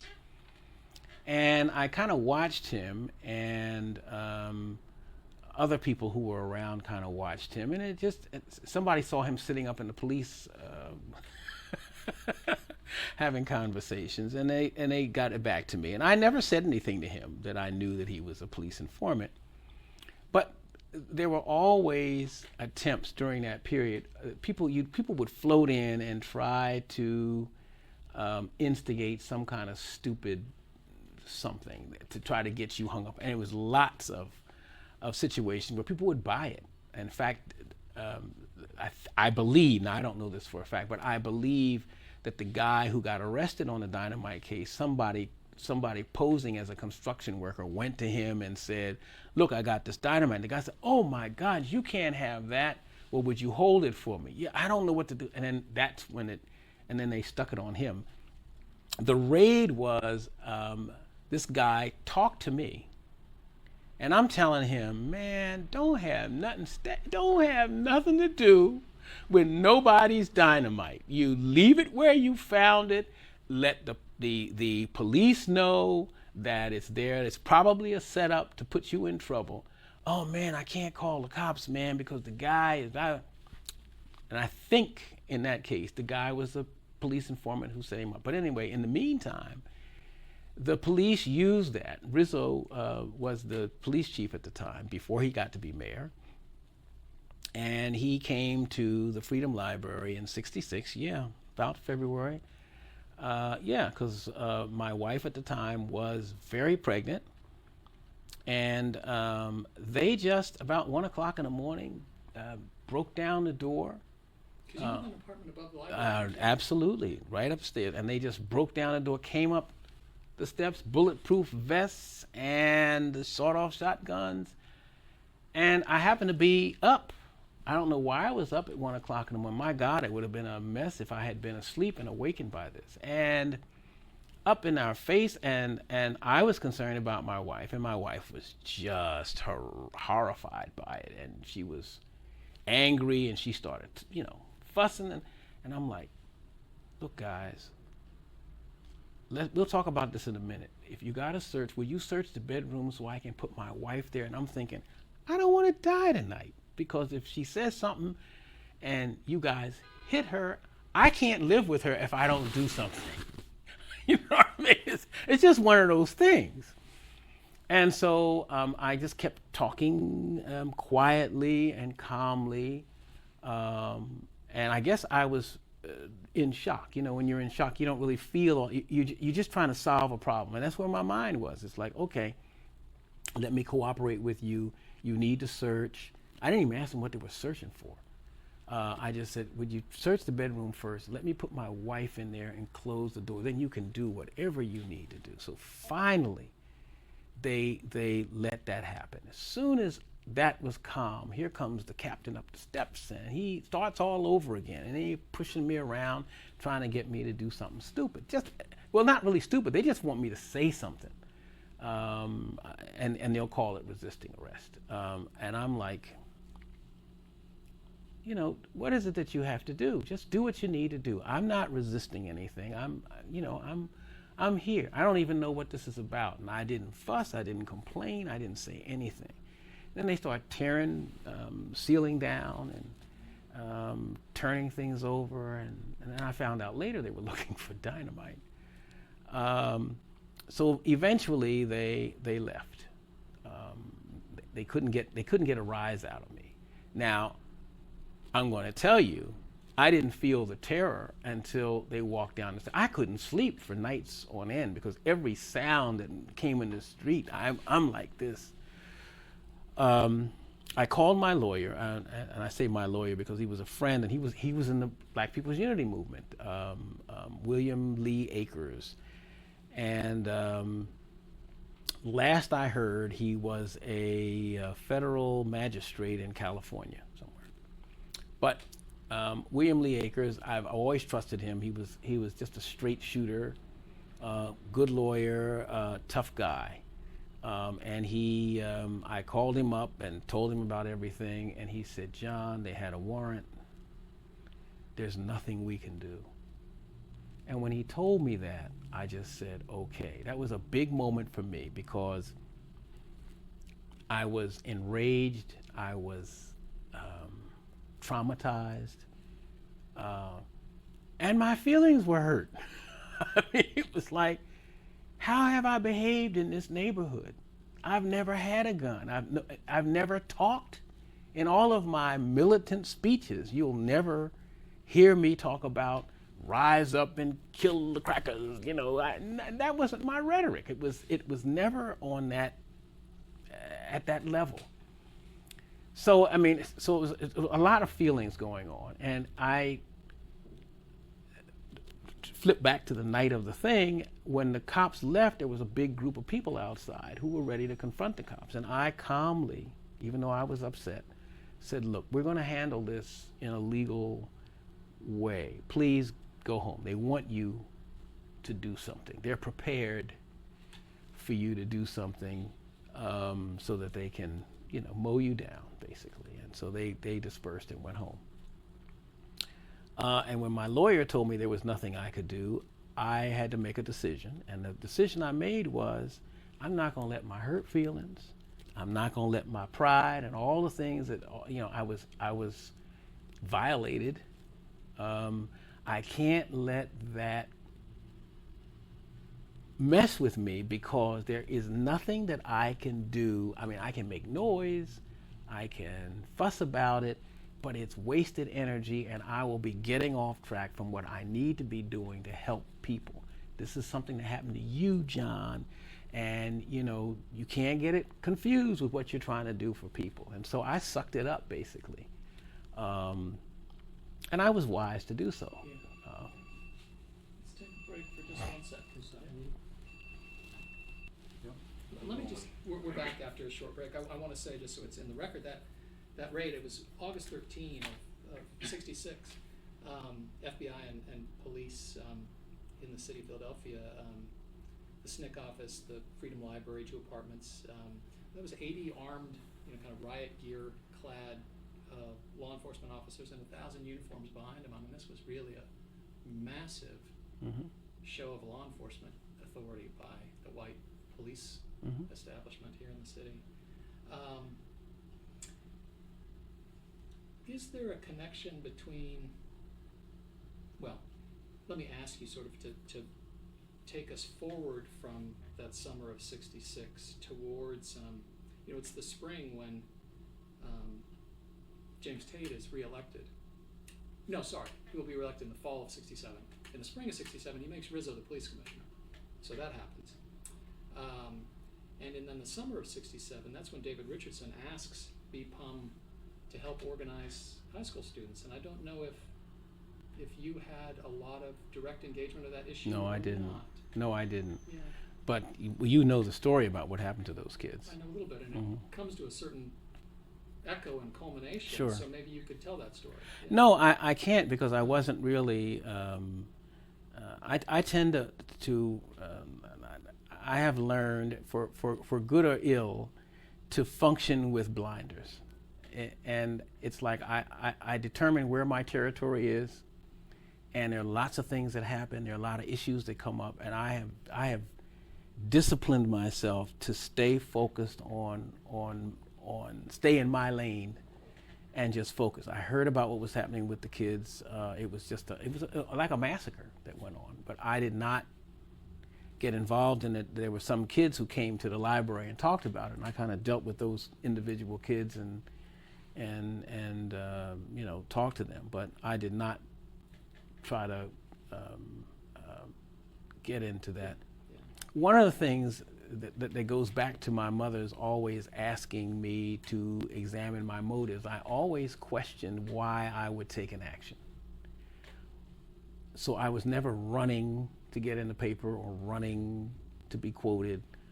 There were times when I was quoted, or, you know, but those were things that I did not run toward because I couldn't trust my motives if I were doing that. And it would be like my attitude about certain movement people who sort of looked like they were running around to get press.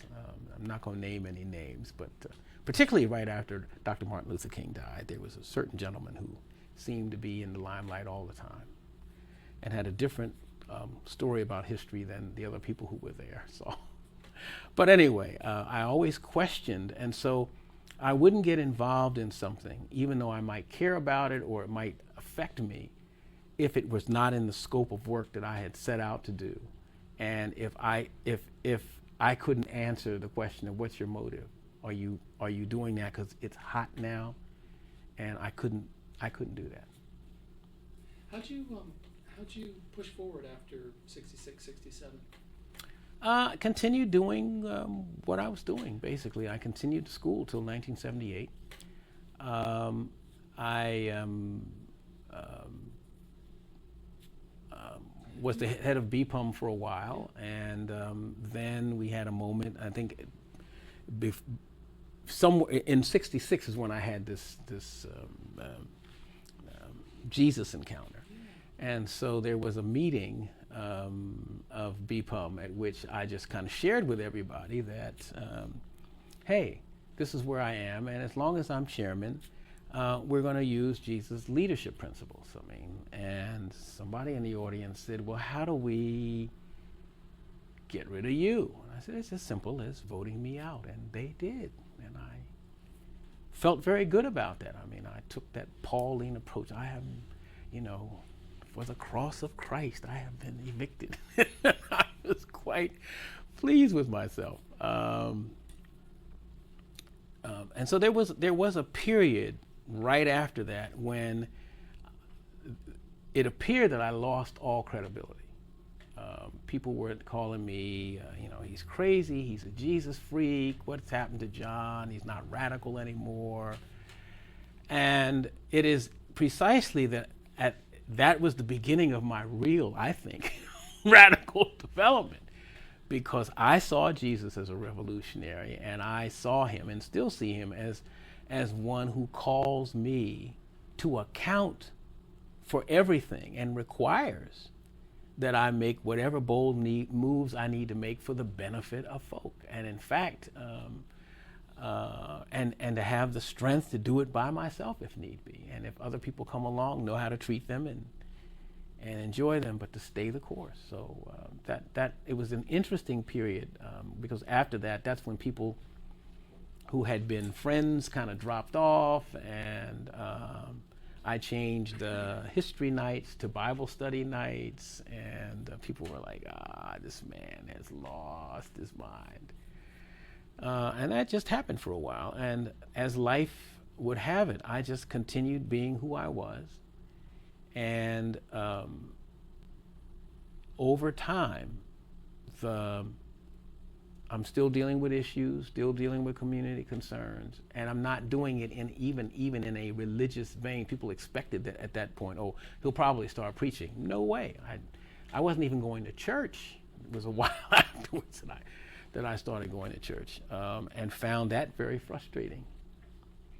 So it was a kind of commitment. I'll say that where I have some similarity to John Lewis. I mean, I just stayed the course. I mean, people were opposed, and I just, hey, this is what I have to do.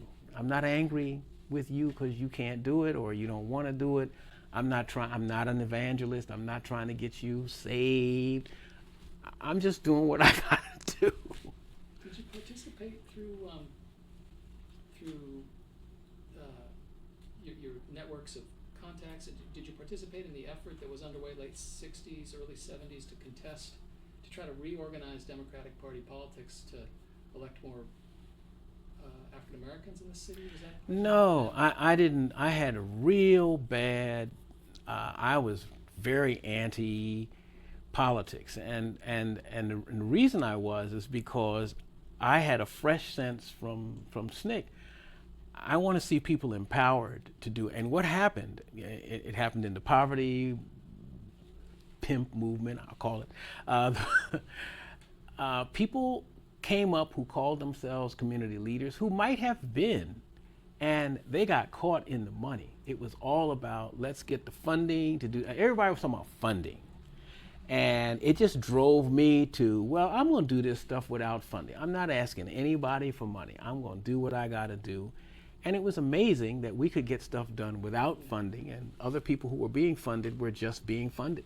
Yeah, for the record, I think, you can tell me if I'm right, you're alluding to the whole war on poverty and model cities funding streams that began to come out of the Johnson administration, and the way folks were contesting People, and I just, if it was a valid something, that had to do with connecting directly with people, I don't care who you were, if you were doing something valid with people, I could support that. I could, do whatever I could, training or whatever you wanted me to do, but I wasn't going after any of the money, and I wasn't going to support this camp against that camp. I just had, look, as we say in the black community, y'all got that. I had nothing to do with that at all. Rizzo will become mayor in 71. Of course, Richard Nixon's elected 68. So at the federal level, you kind of then see here in Philadelphia and Rizzo in some ways being a candidate who made some of the same arguments and on the stump that had carried Nixon forward.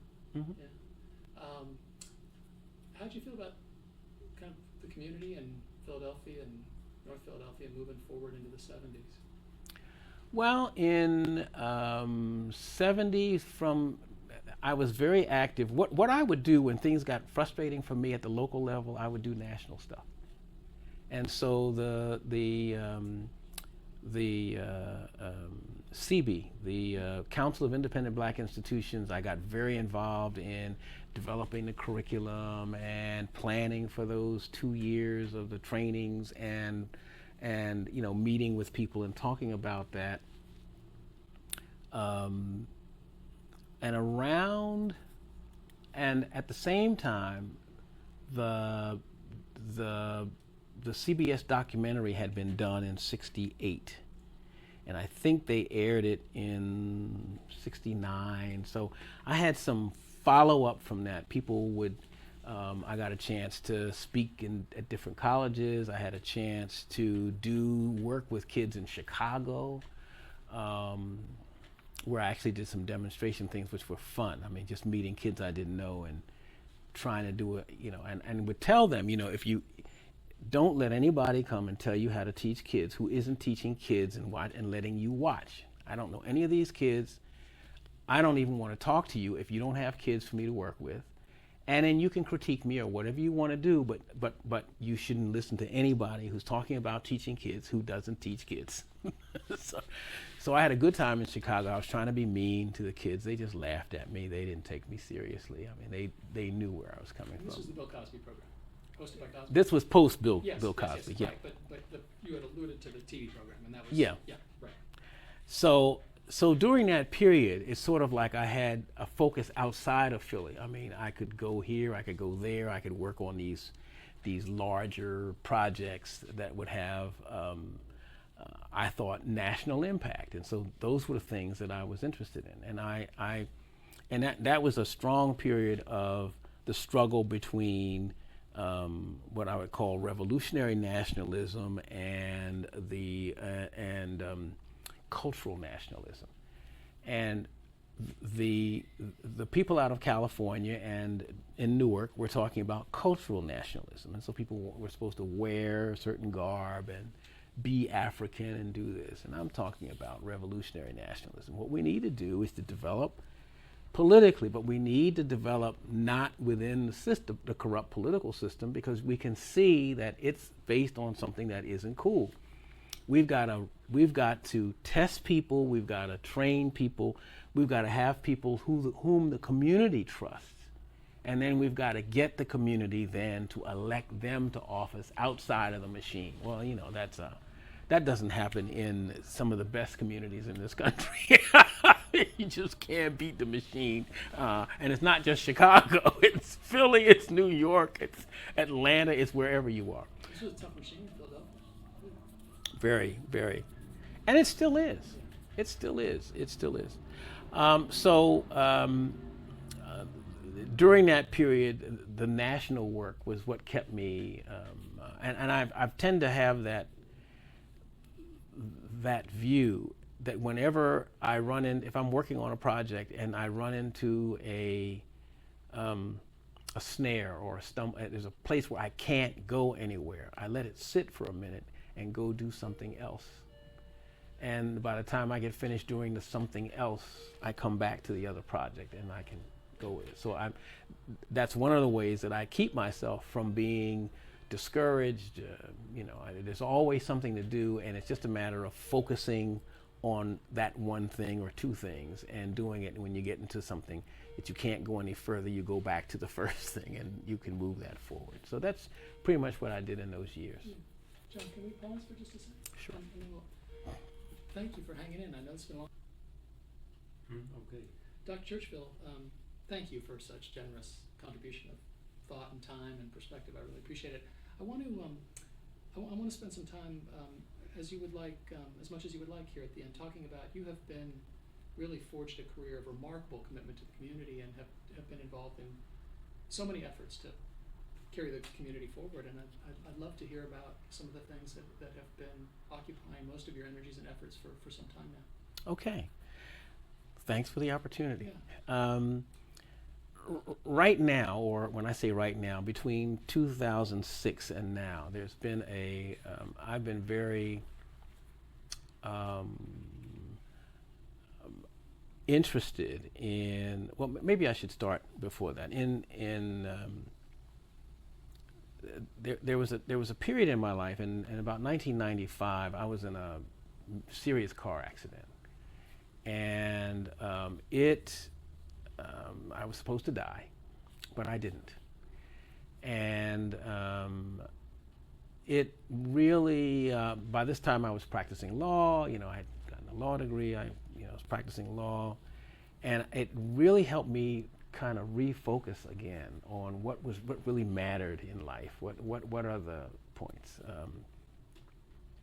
And after that experience, I got interested in taking theology to another level. So it was not a change in my commitment, but it was, okay, I think it's time for you, John, to kind of do some study of theology, kind of go to seminary, kind of get that together. Not necessarily to be a preacher, but just for your own philosophical, theological development. And so that experience did more than anything to help me realize that practice of law was not fun. I was not having fun. And in the practice of law, I did some very interesting things. One, I started out as a farm worker attorney so there you go. I started out as a farm worker attorney in New Jersey, and that reminded me of being in Mississippi and in Georgia, because in the early 90s, South Jersey, Cumberland County, and Salem County were, to be out at night and to be a lawyer representing the farm workers was like asking for somebody to shoot you. In the 90s. So after a year of this, I couldn't take it. Just the fear factor. I mean, just honestly, the fear factor. Let me come to Philadelphia and practice law in Philly. Let me start a practice that deals with the elderly and, estate planning, which is really what I wanted to do. So when I came here to do that, then I got involved in criminal law, which I hadn't planned to do. And so I'm working with a lot of young people who are being charged. And I'm getting interested in the kids. I'm taking their cases. I'm fussing with them. I'm trying to get them to come to the office. I'm trying to figure out how I can, when I get you past this case, I need, I need you, need you to come and work with me. I need you to, and it becomes very frustrating. And so by the time I had this accident in '95, it was like, you know what, I need to do something different. I really need to move in another direction. I didn't know what to do. And so the accident sort of slowed me down enough that I at least had a chance to think about it. And so I began to develop what's called the Churchville Leadership Institute. I started talking about leadership and leadership training, and I got involved in, okay, let me take these, I gotta take these biblical principles that Jesus taught and that Moses taught and that the prophets taught and all the good guys, the wisdom books. How do I translate this stuff so it isn't religious, but it's just practical, sound advice that people can use? I don't even have to call it what it is. I can just say, teach it from that. So I started getting interested in that. Still wanted to do this whole thing about black education in terms of, kids and what's happening in our schools, and just trying to figure out how to work that in. And so I was on this sort of development, and by the time so I went to Lutheran Theological Seminary, and while I was there, I got disturbed by fellow students because I'm not trying to get looked at by a bishop. They are. And I just didn't have much patience with folks who could not see their role as leaders of a community, and that the bishop, I'm not saying be bad to your bishop. I'm just saying that there ought to be a calling that is people-centered and that allows you to have a commitment to the people in your congregation and to serve as a leader of that congregation to help people do the kinds of things they need to do in their communities. So while I was there, I had an opportunity to think more deeply about getting heavier in theology. And of course, I had a couple of good professors, but I wanted to do something, after I had my courses and my basic reading that I had done on my own, and try to raise these issues in class. You can raise them, but students didn't want to discuss it because it's like, I just want to get my piece of paper and get out of here. This is a graduate level thing. So I went to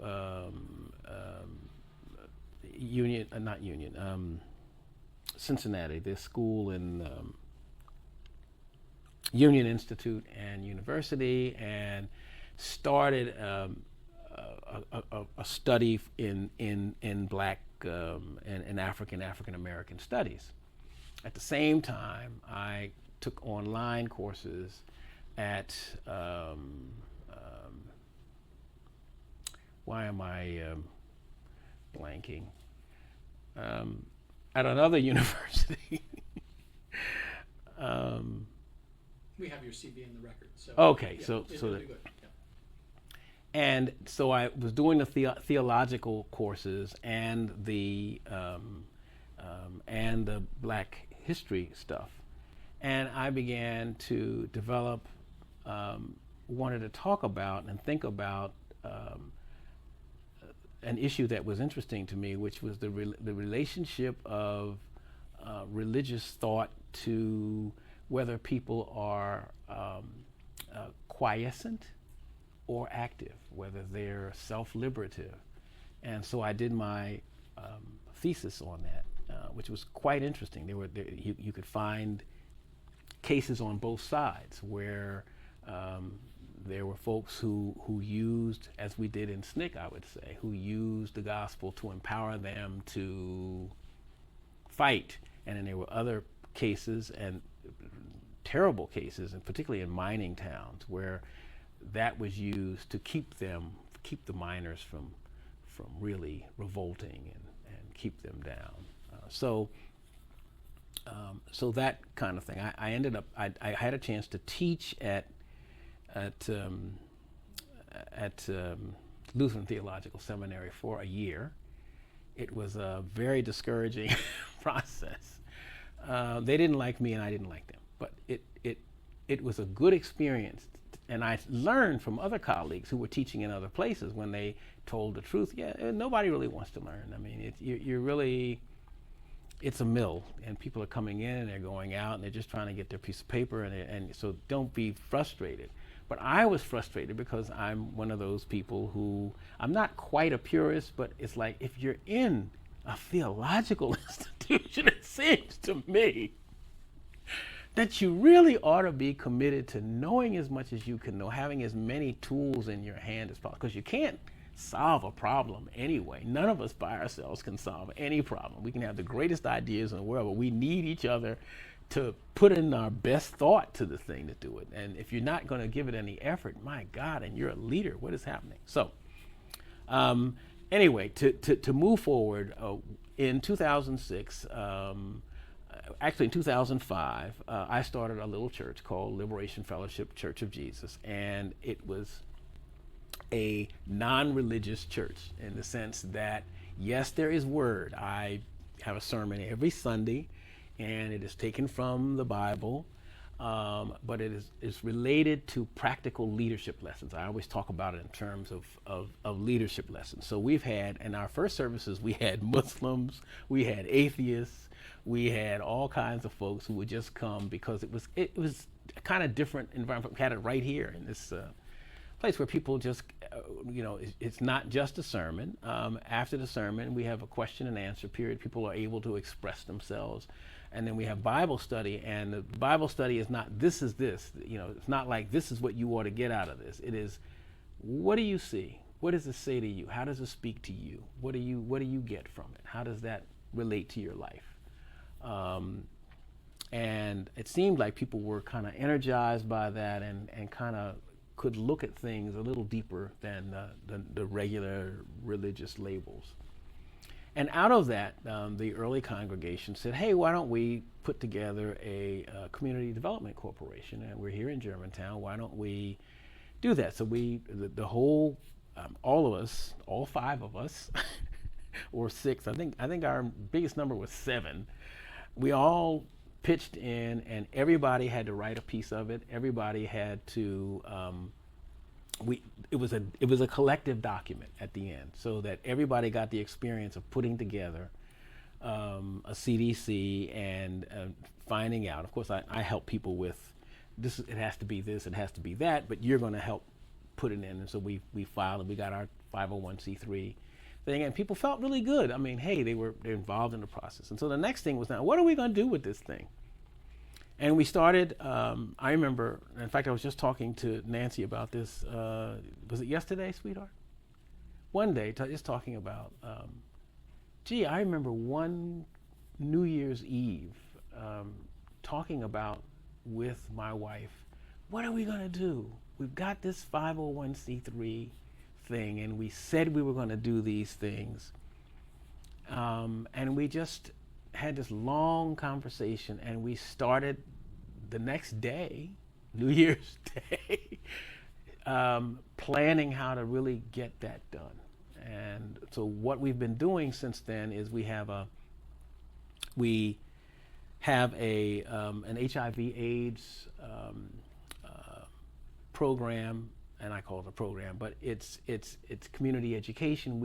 Nancy and I both went to take our little courses to be certified as testers, and so and as counselors, HIV/AIDS counselors. So we, in fact, just back in June, we had a health fair in Vernon Park, a couple of blocks from here, and we tested people, and we had folks come through, and we had somebody testing for hearing. We had a dental truck out there. We had people testing for hepatitis. We did, just kind of So that's one of the thrusts that we do that. Another thing is we started the Greater Germantown Business Association, and I keep calling myself the interim president. There's a guy who says, "You just get rid of the interim, Churchville. You know that you're the president." And my theory is that one day we will really have elections, and folk from the community will take hold. But as it is now, I'm just doing. We're doing, but we have a good group of people. We have the history of that. There used to be a Germantown Business Association years ago, and it deteriorated because most of the people were real estate people who were trying to control property. So they would have arguments at meetings, and any little guys coming in would get caught in the crossfire. They disbanded. And when we were talking about community development here, sustainable economic development in Germantown, it's like, wait a minute, we can't, as a CDC, talk about that unless there is a partner who, we got to have the business community involved in this. And so we looked around to see who was around, and there's nothing was going on. And so we started the Greater Germantown Business Association. And my wife and I went door to store and to try to get people interested. And when we went out there, people looked at us like we were nuts, as it's no different than in the 60s when you first go out. People look at you like you're a nut, and you just keep going back. You give them literature. This is what we need to do. We're having our first meeting here. These are the things we're going to be talking about. And so at our first meeting, we had like 43 businesses show up. We said, oh, this is great. And we talked about people signing up and, paying their annual dues. And at the next meeting, we had 3 people, 4 people, not many. But since we started, we have never not had our monthly meeting except for July or August. The organization is growing. We've got some good, strong businesses in it. One of the things that we're concerned about is having in Germantown an inclusive, diverse business association that reflects all the cultures. We've got Arabs, we've got Muslims, we've got Africans, we've got Asians, we've got a good Korean business community. They don't live in the area, but they're here, and our job is to try to make everybody feel at home, because this is a very diverse neighborhood. So that's our goal with that. So we've been pushing that, and it's been growing. In fact, now one of our biggest projects, the thing that I'm most excited about now, is that the Liberation Fellowship Community Development Corporation has taken on the task of redeveloping a place called Town Hall. It's here in Germantown at 5928 Germantown Avenue. It is the oldest town hall in the state. Quakers and Mennonites founded Germantown. There were Quakers and Mennonites who founded Germantown in, I'm going to get the year wrong, but I think it's 1681. It's one of those. Within 7 years of its founding, the birthplace of the anti-slavery movement was right here in Germantown, before Philly was a city. And then it got incorporated into Philadelphia. So it had a town hall. So that building has been here, not that same building, but on that spot there was a town hall from the 17th century.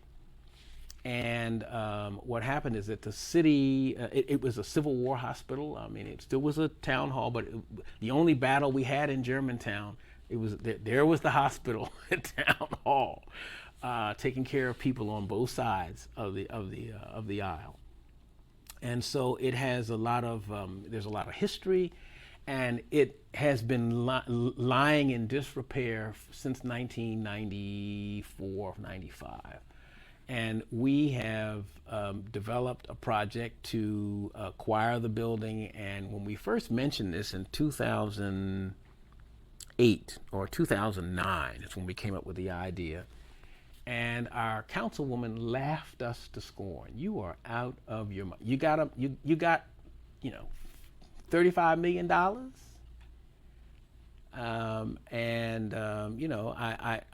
I just felt impelled. My wife went along with me, but she was like, I think you've been smoking something when I wasn't looking, John. So, I mean, but I had this vision. It had to happen. And so there was this whole lull. Now in 2011, when I go to people with the idea, we've got a team of people. We've got architects on the team. I just had a meeting last week with the director of the mayor's office of sustainability here in Philly.